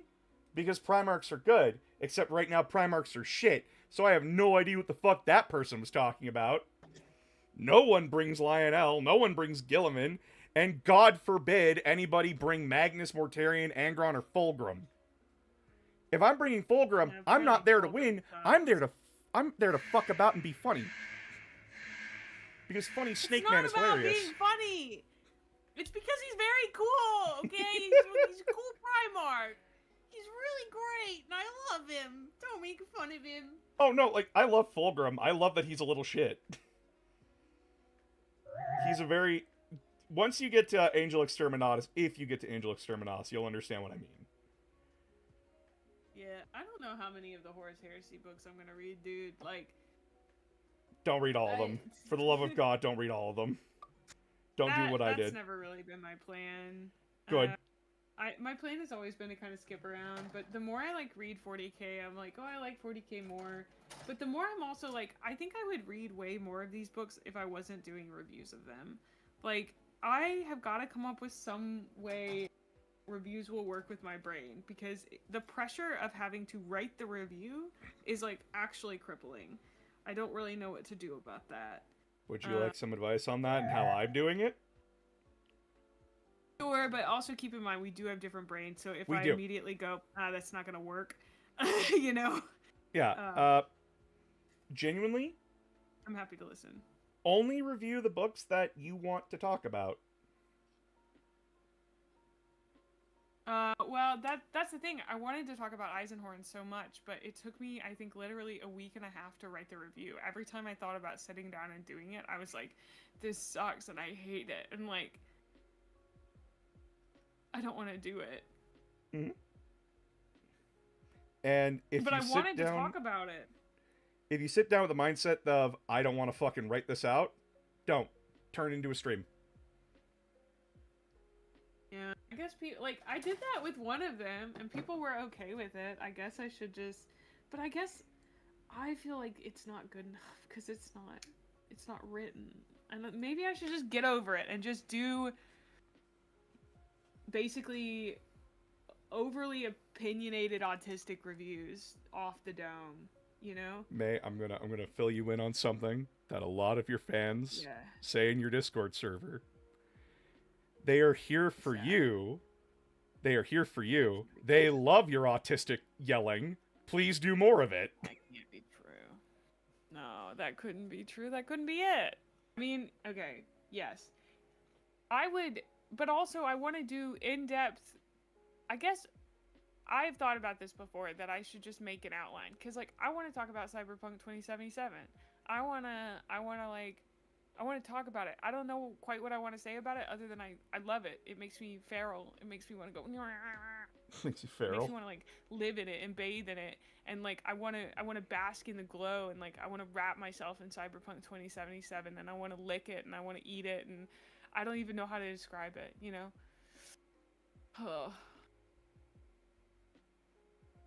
But I think it would take me both 20 minutes and 2 hours to talk about it. And if that's what it takes, that's what it takes. But at the same time, your audience, your true audience, those who will come no matter what, not the casuals. The casuals will come. Not the casuals. The casuals will come whenever. The real fans are here for you, and they want to hear you. They want to listen to you. And do you want to know something silly that happened yesterday? Sorry, go ahead. And when it comes to you, the very colorful commentary that you just gave on how you want to not fuck Cyberpunk 2077. Cyberpunk 2077. I want to deep throat it. Ah! And the fact that everyone is looking at that and going, yeah, I want to hear that. That should tell you more than you need to know. Well, yesterday I was doing that sponsored stream with Bubsy, and I had a great time doing it. It was also a really, like, super fun game. Oh, they actually made Bubsy fun? They actually did, dude. It's crazy. It was, like, just a really enjoyable platformer. I'm not really a platformer girly, but I really liked it. Chat, what fucking timeline do I live in? Bubsy's good now? It's crazy. Yes! Yes! Anyway, I was like, okay, I'm getting paid to sit down for like 2 hours and play this game. I'm just gonna do that. And I had the most fun because it felt like all the pressure was gone. Like, I didn't feel like I had to... I always feel this pressure on stream that I can't quite describe. And so the thing that I've started telling myself is that all of my streams are sponsored by everybody that subscribes to me. The stream today was sponsored by all of my subs. And the pressure is gone. There's no pressure. They just want you to come and sit down for 5 hours and do the thing that you love doing, May. And, like, that really does make me feel a lot better. Mm-hmm.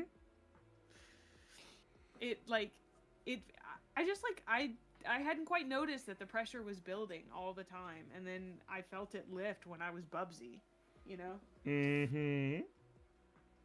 He says, smiling, really understanding. Mm-hmm. So it's super, like, honestly, one of the reasons I want to hang out with people is that, like, yesterday, Froggy taught me I should just reach out to people. We're all little guys. And I feel like today, I'm learning a lot from you about, like, I should just be confident in myself in my content, because like you seem really confident in your content. You're like, I make good shit, because you do, and you know that. Oh, you know? remarkably. So funny thing, Yeah. I am the kind of person that looks at everything that I do, and I go, this looks like shit. I'm the kind of guy that, like, I don't need external validation, but just, like, I let it hang in the air and I let it speak for itself, right? Okay, but can I counterpoint you here? Go ahead. Counterpoint you here. When you were talking about your reasoning for making your Need to Know series, I could tell that you believe in your own mission. And, like, having a series like that feels like... It feels like you have a concrete idea, you know why you're doing it, you know that it's helpful to people, and you understand what its function is. And I think that's super helpful for you, because no matter what, you can always fall back on that function, even if you don't feel your own performance is, like, perfect. And I think, not that that's easier, but it's a different thing. I'm just saying that's different, you know? You may be viewing it as, like, sometimes I feel like my stuff is not great, but you always do have your mission statement you can kind of fall back on. I would encourage you to, if you ever doubt it, because, like, you have a really great idea of the content you're making and why you're making it, and it was really cool to hear you say, like, this is what my content does, this is who it helps, this is why I do it, because I want to help these people. And, like, that was so cool. Yeah, like, and I loved that little glimpse, you know? I like helping people, and if my video doesn't help somebody, if my video, I consider my video bad if someone watches it and goes, the fuck? It's the confusion. Yeah. I.e., it's like when I'm talking to my wife. Because, again, a lot of the stuff revolves around my wife. If my wife does not understand when you talk about your wife, dude. I really do. I'm like, let's go. He's talking about his wife, chat. Let's go. Let's go.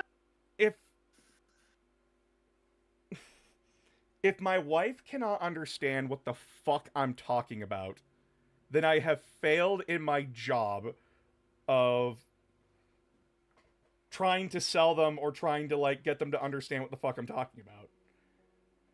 And hence why I need to think of a new approach every time I do it. It was actually why Tyranids... I took so long with Tyranids, because I'm like, oh yeah, Tyranids, that'll be easy! And I'm like, wait, where's the story?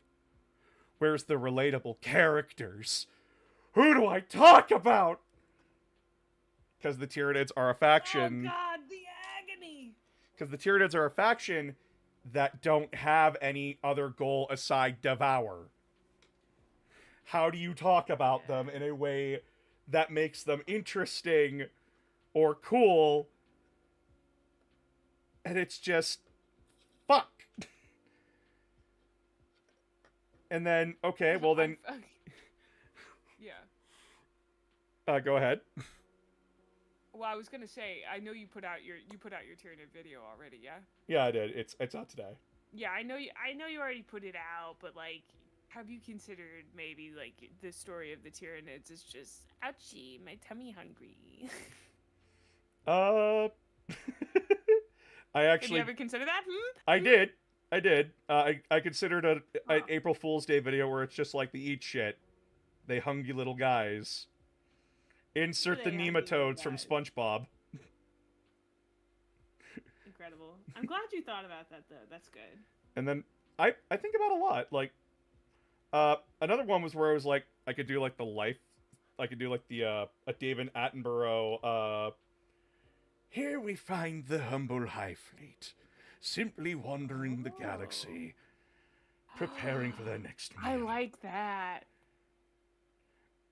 And then I went, that would take too long. And I would get very anal about it. I think that's really good. You should do that. I know it would take too long, but you should make it a little short. That's such a good idea. I think it's really cute. I like that meme. I'm sorry. I'm a big fan of the doing the David Attenborough voice meme. I love it too. That's why I was thinking about it. You do that voice very well. I'm sorry, I said do. But you do that voice very well. So, another thing about me, initially, I wanted to be a voice actor. I know many VTubers who are voice actors / wannabe voice actors. I think it's a very like common dream and route, and I don't think I could do it. I would love to consider myself as someone who could act because I act all the time, but also probably not. It is. What the fuck is this piece? What the fuck, GW? Welcome to Old I'm Bottle sorry, Kits. I've been holding that in about at least 17 pieces. I've been like able to hold a conversation, which is crazy because this is a puzzle constructed by Satan himself. So they hired the fucking devil to make a puzzle that is the Orc Stompa. Chat. And like, This is amazing. he was eating good. He was eating good. Dude, I'm living for this. This is justified anger. Like I am Goes under the gun.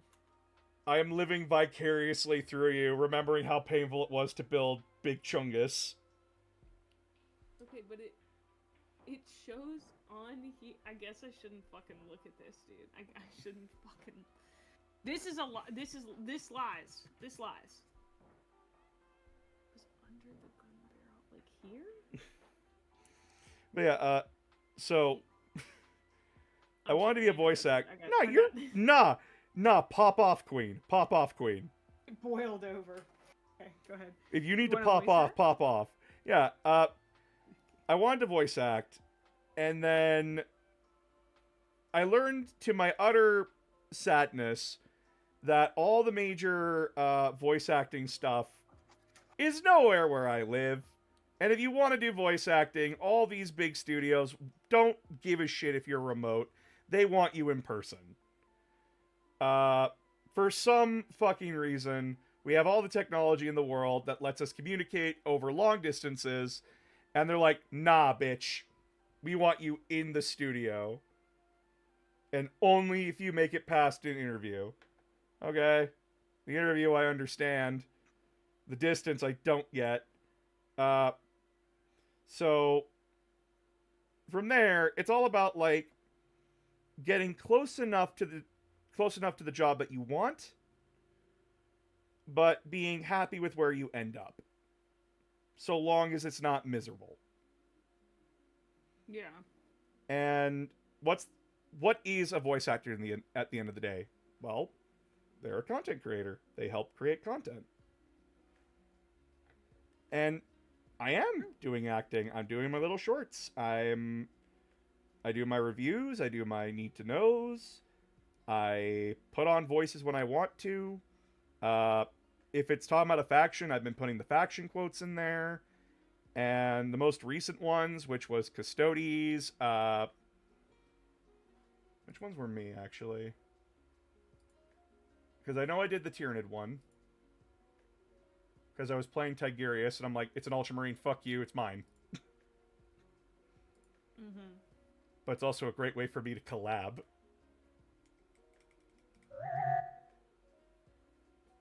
Because I had my friend Mitsuki read off the Drukari quote. But yeah, I did Tyranids, I did Necrons, I did I did the Custodes, I did Orcs, but then my friend Speed did Eldar for me. You hate Orcs? No, I hate the Custodes. Oh, you hate the Custodes. T-Com, don't get mad. T-Com, don't get mad. Dude, my first ever game of 40k, I played as a 500-point game where I was Ultramarines, and it was against Custodes. Are you and fucking for my real? opponent was very nice, but extraordinarily autistic. And I am also extraordinarily autistic, but it's a spectrum. And I don't think he realized that he was coming off as very smug. I don't think he meant to. I don't think that was like the tone he was actually going for.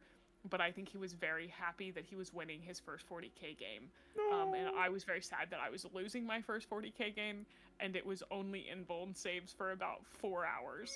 No. And it was just like, it was a really bad experience overall, and it was not his fault. He did not make it any worse or anything. I took it very personally. It was like, Dude, this was like 3 months ago, but I feel like I've grown a lot as a person. do you want me to teach you? No, I think like it was not really like it was just I went there as like a friendly thing, and I kind of expected it to be closer than it was, and it was just I got absolutely wiped by Custodes as soon as they got close to me. What is this supposed to be like a learning game, or a game where like? Yeah. No, it was a learning game. I mean, it's just 500 points. You know, it's in like an escalation league that my LGS does. But you know, it was just.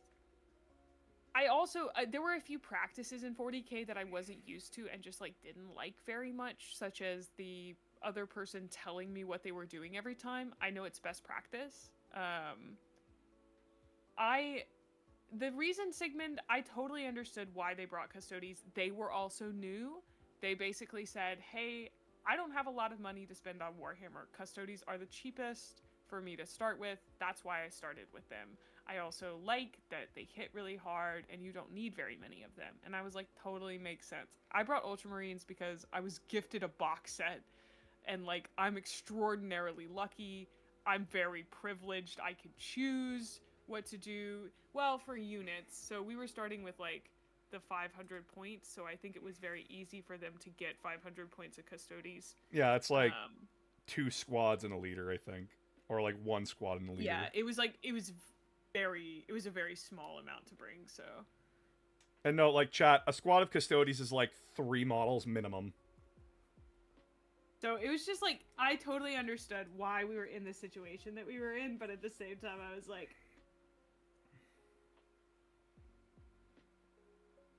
this sucks. Everything sucks and I hate it. I'm the kind of person where I'm like, if you want to learn 40k, I'm teaching you 40k. We're going to play a game, but I'm going to base it like a tutorial. Where like, oh yeah, totally. I've been very lucky. Like, Luton walked me through how to play when I was first getting into it. That was nice of him. And the guys at the LGS were super cool. And the thing that saved me is that there were 2 guys next to us playing Horus Heresy, and so whenever I couldn't handle sitting there waiting for him to count up, like, to roll his stuff, because that was also the thing that got me, was that we were both slow, and that was the first time I played with another slow player. We both got a few rules wrong, which was totally fine. Like, I mentioned him being smug because that was one of the things that triggered me, but I don't think he was actually smug. I think he sounded that way a little bit, and that was not his tone was off. I didn't want to, like, yeah, but it was, I do not think it was like because he was there as like a smug shit or whatever with his Custodes. But like, it was pretty obvious from the start he was gonna wipe me. Like, I had all these guys, but they were all pretty weak. I didn't know how to use them. It was just like a situation where it wasn't the best like thing for my first in-person game. Thankfully, Sigmund walked me through how to play, and we did our true first game, nice. Which was super duper fun. And like, since then I've gotten to play I think another time or two. And it was just like, I don't know.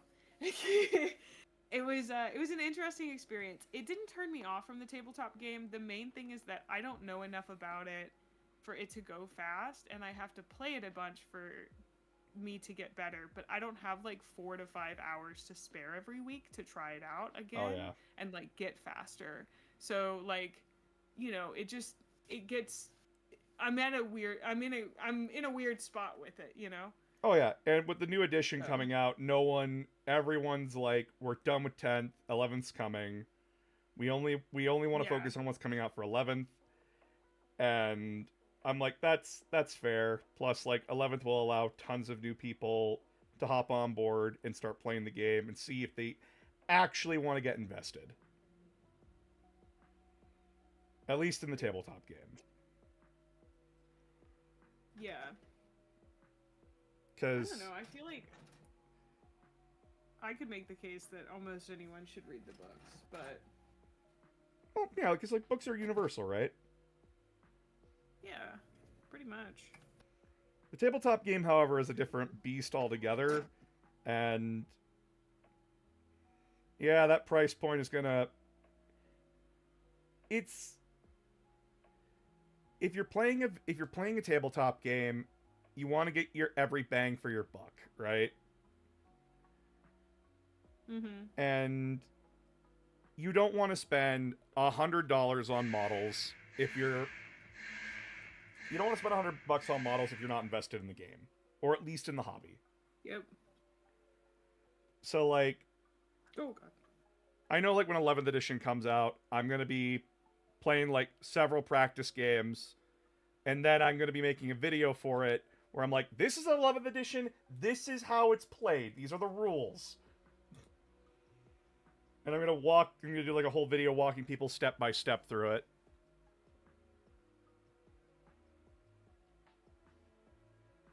Well, if you want to teach me 11th edition, I'm so down. I will happily teach you 11th edition. Actually, can I share with you an evil scheme that I have? Oh no, of course you can! So, my ultimate dream now as a content creator, one thing I want to do before I die, or before my channel decides, like, hey, you're not the GOAT, dude. Oh, yeah, you're not it, dude. I want to get as many Warhammer content creators together as possible, and host an online Warhammer tournament. Hell yeah. That is the ultimate goal. Okay, can I suggest something to you? Yes. Okay, next year, one of my big goals is I want to get as many Warhammer content creators together, and get them to send me a single painted mini that they have done. And I want to auction them off for a charity during June for Men's Mental Health Month, because Warhammer is a largely male-dominated space, and I think men's mental health is really important. And maybe we should both aim to have those happen next year in June. We could set a little goal for ourselves. Yeah? He sits here Yeah? contemplating, thinking. Just look at my face. It's really reassuring and excited. I mean, Uh-huh. I will have to get very comfortable with emailing people and being like, hey, Bricky, I'm some fucking mole, and I want you at this Warhammer event in June. If you email him now, you could definitely book him for next June, I'm pretty sure. And then I would need to organize everything, like, Yeah. tournament-wise. I've ran a Okay. tournament, so...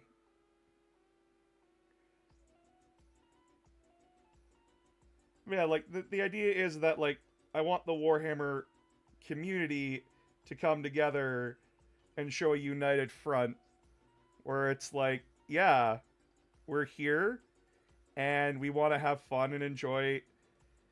we want to play a fucking tournament together. Yeah. And I don't care like about it a skill lot as level. an idea. Yeah, like, I don't give a shit about Yeah. skill level. I want everybody, from newbies like you to veterans like Bricky, to come together and be like, we love Warhammer, and we just want to do this because it's fun. I think that's a really good idea. I think you should do it. This also isn't totally me having a Kaiba moment where I'm like, I want Battle City! I would love Battle City. Battle City 40k, but instead of, like, dual discs and holograms, it's we whip out a fucking table. Oh, incredible.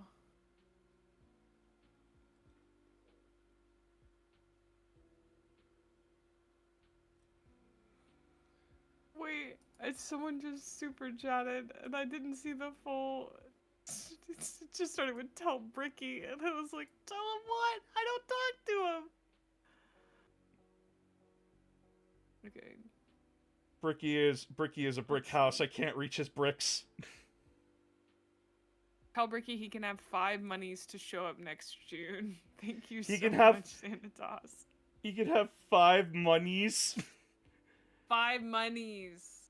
Dude, what currency are we working with? Because Canadian dollars are worthless. Well, they were Canadian dollars, actually. Oh. Shit. Someone, Hytorian said, I assume this would be a TTS tournament. Would a long-form narrative campaign work better? Funnily enough, Announcer is doing a long-form narrative campaign already. Yeah, But that's more like... I haven't been informal. able to do it a lot recently because I gotta get ready for the Edmonton Open. I gotta get like 2 more videos out before I leave for like a weekend. Yeah. But yeah, I've been running Crusades in the background because I want to experiment with it a little bit and see like how viable it is to do it online. And all my friends and mods were more than happy to help because A, they get to play Warhammer, and B, because they also loved the idea of me getting a bunch of content creators together and doing this. And this experiment, like this one that I'm doing, I invited May and Froggy to it. May is just happily watching, or like Yep. checking in once in a while, and Froggy said no because Froggy is busy. I was invited and then I realized I didn't have the time for it. That was basically the issue. So like, I think the thing that I would say is that if it's like a 2 to 3 day block maximum, like preferably 1 day where like that's the thing you do, but possibly a 2 to 3 day block. It can't go over a long period of time just because none of us can commit to that really. Yeah. That's like, I think the big thing. Yeah, and that was the major thing where I'm like, yeah, no, like no one can commit to a crusade because a crusade demands that it be like a D&D campaign with a continuing narrative, and I can't do that.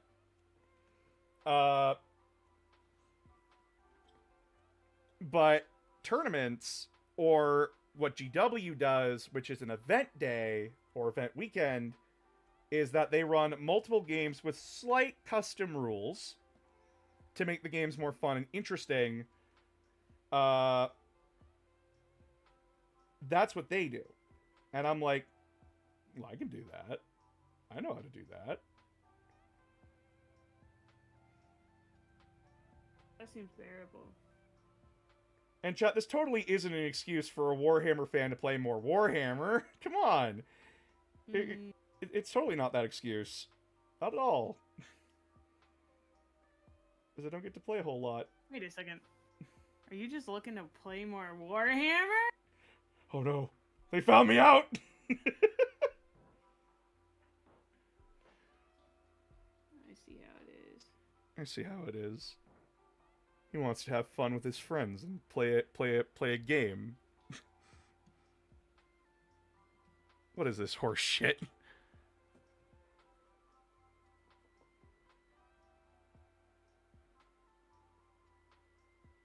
Oh. I just realized I haven't had any water all day. Sits here with an empty water bottle. Fuck!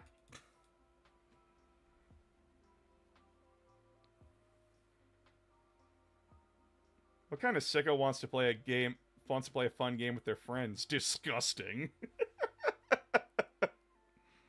Yeah, like what kind of sick freak wants to do that, guys?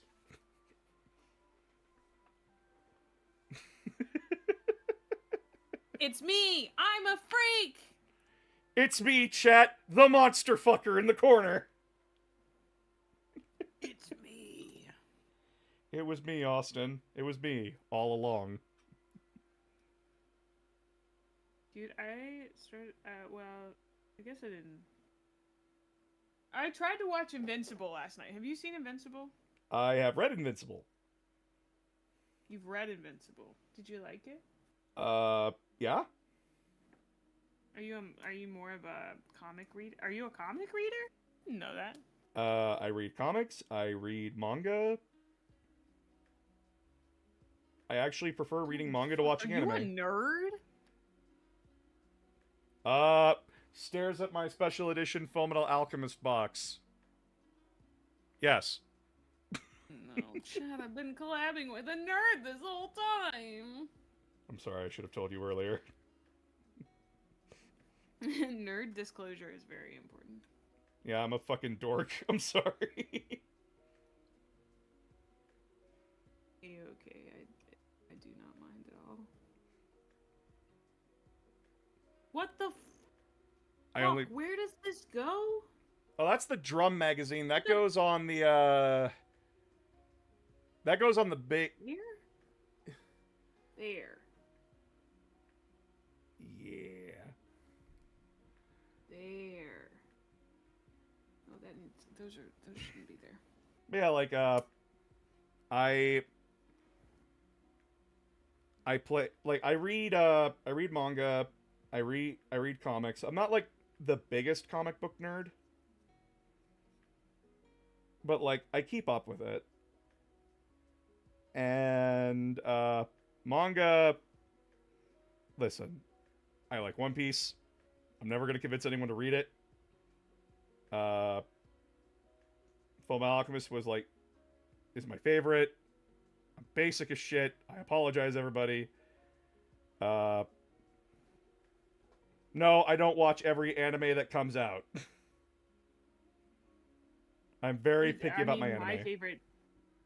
My favorite anime is Kakagure, so like I literally can't judge anyone on their taste ever. Kakagure? It's an anime about a gambling high school. Oh, this one. Kakaguri. Yeah. Oh, this one. Okay. Yeah. Hey.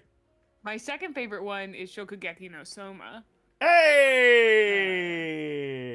And my third favorite is probably one called Silver Spoon.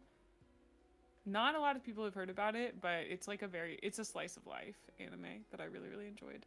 Chad, I'm seeing a theme here. Hey, listen. The first two are a little wild, but the third one is literally about a guy who goes to an agricultural high school because he doesn't know what he wants to do with his life, and it's just about like them taking care of like farm animals. It's like really chill. Nah, like dude. Silver Spoon is the same author as FMA? That's crazy. Yeah! Arakawa! Let's go! I remember she did that. Oh. I'm like, oh, sick, she finished Fullmetal Alchemist. What's she up to now? Oh, she's making an entire series about farming. What? Yeah. It's like, it's really good. Yeah, because she's an actual farmer in real life. Oh, wow, that's so fun.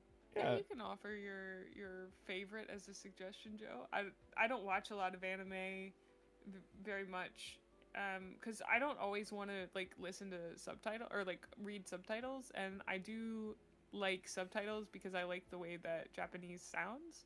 I know that's a weird, like, it's almost like an auditory stim listening to languages I don't understand, and I like that. Yeah. But yeah, like listen, no, I'm not if I need to read the fucking anime, I'll just read the manga.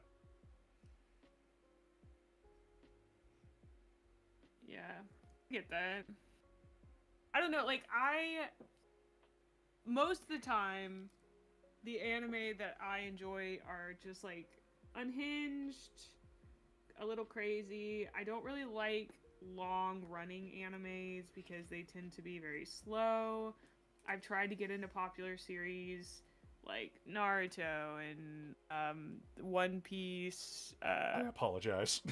Hunter. Oh no.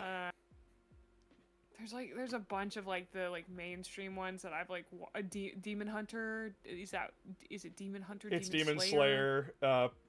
Demon Slayer. I read that one all the way through and I'm like, oh, okay.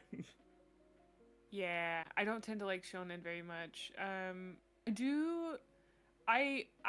did enjoy. I hated July and April, but I liked Violet Evergarden. I feel like those were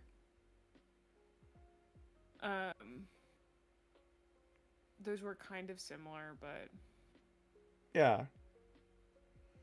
oh, wow. I think I would have a recommendation Kill for is you. fine. Yeah. Love is War. Never heard of it. So get this.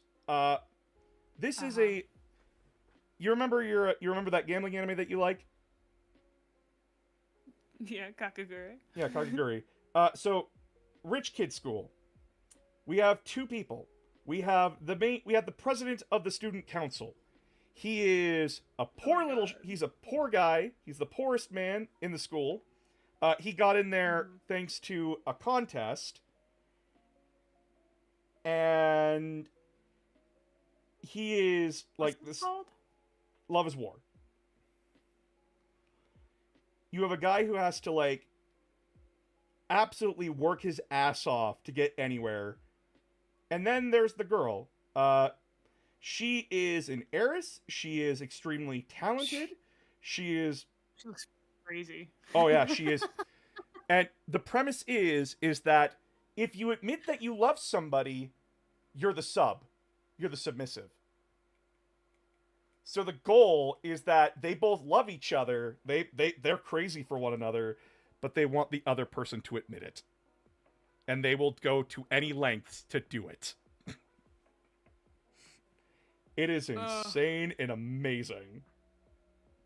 I love that. That sounds like that's so stupid.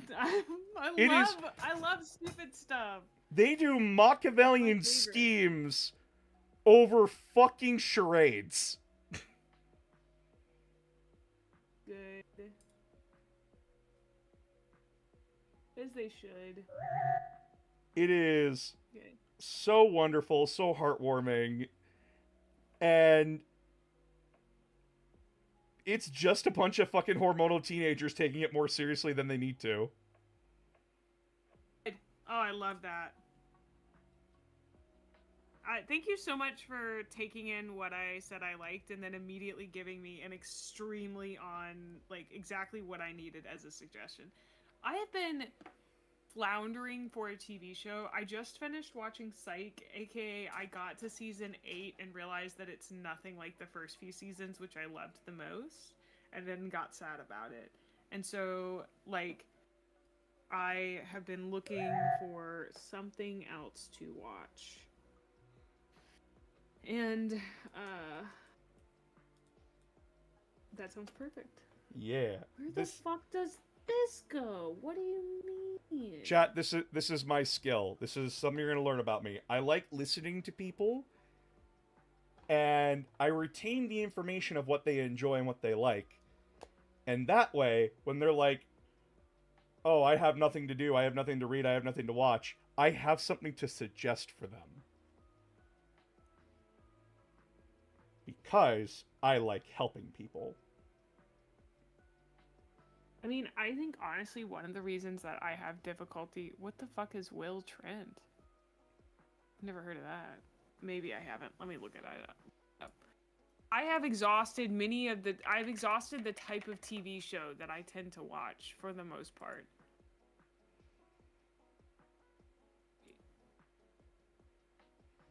Oh, I've looked into this.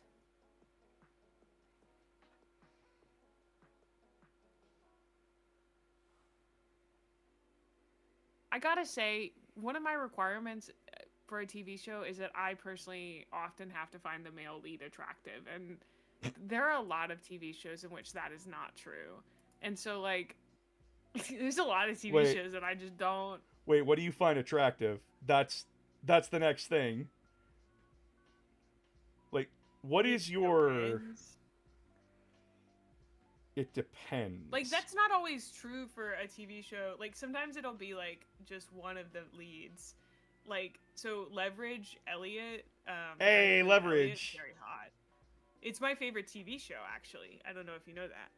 I did not know it was your favorite, but I have watched it. It is my absolute favorite. I mean, heist movies and TV shows are my favorite. Like Ocean's 11 is like my favorite movie. Fantastic Mr. Fox, Ocean's 13. Okay, here's the thing. I liked The Blacklist okay, but I hated Elizabeth Keen. I will watch almost anything with James Spader in it. I watched him and fucking William Shatner in whatever law show it is that they were in. Oh my god. Boston Legal. Boston Legal, yeah. Fucking because love James that show. Spader is so hot. Like, he's so hot. I mean, like, even in Boston Legal, he's just so hot. It's crazy. But, like, I could not handle Elizabeth Keen. I just couldn't handle her. Yes, it's like James Spader is the reason to watch that show, and like it got to the point where even he couldn't, you know, he couldn't do it for me. And James Spader can almost always do it for me, okay? Ugh. I am the fucking what was this? I'm just remembering a quote from him, and it's like, I'm the fucking Goblin King or something. Oh, yeah, God. no, he's great. I encountered James Spader because of the movie Secretary with James Spader and Maggie Gyllenhaal, which is the original Mr. Grey, from 50 Shades of Grey. His name. He's was like my Mr. own Grey gray flavored popsicle. Oh my god. Have you ever watched a group called Legends of Advantris? No. So they're a D&D group, like Yeah, Critical I know Role. who they are. Yeah. Yeah, they have a character named Chuckles that they occasionally bring out. Oh yes, It's a Chuckles clown. the clown. Yeah, and at one point, Nikki, the DM, she's like, I need you to just read 50 Shades of Grey in Chuckles' voice. Do it. And Mikey pulls out the book and he starts rattling off quotes. I tried watching their clips, and the thing is, I think their clips are funny, but I have this thing where, like, if people suggest shit to me, I feel weird about it. I don't know. If people are like, yeah, this is super funny, it's almost like my brain is like, well, I'm not gonna find it funny because you said I was gonna. Yeah, you better take that opinion and shove it, bud. Yeah, it's not Like, funny. the Fuck most you. annoying thing. Yeah, I don't know. I wish I could turn it off. That's the one part of myself I can't, like, I know I can't change, and God, I wish I could. Because I would love to be able to take suggestions like that and, like, really be okay with it, but I don't know. Friend. I watched it on stream, and it obviously seemed really funny, but, like, I just didn't vibe with it super hard, and I felt so bad. Because I was like, oh, this would make excellent content if I was into it. Friend. I understand you so well. On that front, like, I relate hard. It's the same with me. It's gotta be some tism something, dude. Yeah. Where the fuck does this go? What do you... This goes like this. I know the conversation moved on, but Shower thought for men's mental health tournament, Callie and Bibu of Hololive are getting into 40k, and we're wanting someone to teach them how to play. They might be down to join if they have time. Oh, dude. Dude, they're so big, but that would be incredible. But if we can make it into a big enough event where, like, it's a charity thing, we might be able to get HoloLive into it, but we need to partner with, like, an actual event thing for HoloLive to, like, be chill with it. They'd have to be an event thing that had proven themselves and had no issues. Yeah, guys, Like, I need you all to understand something about HoloLive. They're a business. It's like, you gotta, there's a lot of hoops. They're not like content creators you can just talk to unless you are also a content creator of that size. And even then, it's contract work, guys. They need, like, it's a whole thing. Like, I had to have this painfully explained to me by people within the industry about, like, oh, well, like, why can't they do that? It's like, oh, because, like, the amount of fucking legal work they have to go through is here's the paperwork for having them on stream. Here's the estimated time. And this is money, right? Like you're doing this for a charity? Yes. Okay. Well, here's the specific things they can't say or do. Oh God. Yeah, and that's just part 1 of however many we fucking need. Yeah. And it stinks because, like, it would be so cool to have them as, like, passionate content creators who are getting into something on something like that, you know? Like, it would be great, but it's not super possible, you know? But that doesn't mean that you can't, like, manifest that into the universe super hard. You know what I mean? Yeah, and this is something that I have to remind chat all the time. Like, if you want something to happen, you guys gotta mobilize. A content creator can only move a boulder so far. As Bricky put it, he couldn't do a lot of the stuff because he didn't have the momentum for it. And now that he does, now he gets to do it. You guys severely underestimate how much the audience makes the content creator. That's very true as well. I mean, honestly, as a content creator, like, right now, I'm still, like, finding my audience. The core audience that I have right now, great, amazing. I love you guys so much. But I'm still building that main group, you know? Yeah. The ride or dies. Yeah. You're building an audience. And guys, I may be at 50K, but I'm still a relative nobody. And I'm gonna be perfectly honest with you right now. On a business front, on a business perspective, and this is not like attacking me as a creator, this is not me like putting myself down or trying to put the other creators on pedestals. A corporation's gonna look at me and go, "You're too small." Not that you aren't good, it's just that we know you don't have the reach that we want to see. Because they're a business. Does the audience reflect the content creator? Yeah. Yeah, the audience also reflects the content creator. And One debt to society it doesn't later. mean you're bad as a content creator. It just means that right now it's a no.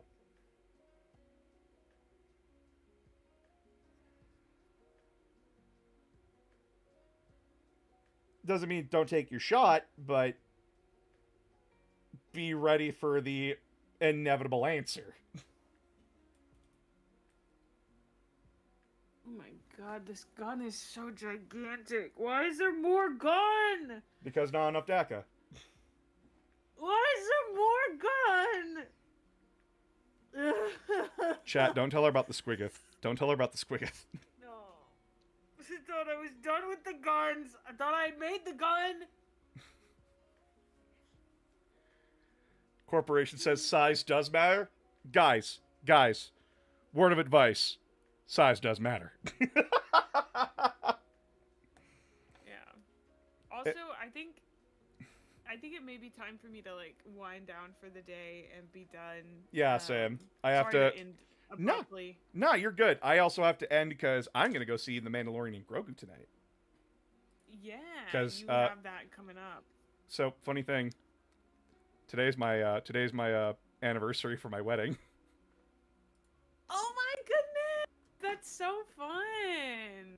Yeah. I can't believe you came and hung out with me. Because my wife's at work. Oh. Okay. Yeah. Well, that makes sense. And it's... Well, yeah. Yeah. I just wanted to say thank you so much for hanging out with me. I really appreciate it. Thank you so much for hanging out with me. And Happy anniversary. yeah. And I hope we get to do this again sometime soon. girl just messaged me and I'm more than down. Yeah. Like, I am hoping to collab at least once a week. My goal is to have a collab once a week to hang out with people. Just to, like, chill, do stuff, you know. Whether it's games or this or whatever. yeah. We gotta play Halo. Yeah. So. I do want to play Halo with you. That is a goal. We play Halo. Yes, yes, yes. Yes, yes. I am going to raid Irradiated Rat. She's currently looking at the cuck fart, and that's exciting. The what? So, the cog fort. My brain was like, the cuck fart? What? Yeah. That's a cog fort. Do you mind sending me her username so that way I could put her in the raid too? Yeah. Absolutely. She's also a Warhammer content creator and just an absolute sweetheart. Let's go. Cuck fart. Put that on a shirt, chat! Put that on a shirt. Put that on a shirt. Cuck fart. Put a Skaven on there too. Well, announcer, I will see you later. Thank you so much for hanging out. I'm gonna give my goobers a bunch of little kisses before we leave. Yeah. And thank them a bunch. But I will talk to you later. Thanks for hanging out. Yeah, thanks for hanging out. Have a great wedding anniversary and enjoy your Grogu. Yeah, I will. Oh, why can't I Bye. raid? Bye-bye.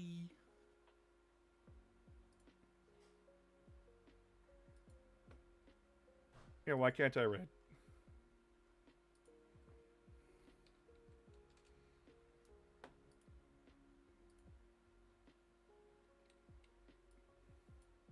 Oh, because this isn't my chat. I'm stupid. I was trying to raid in her chat.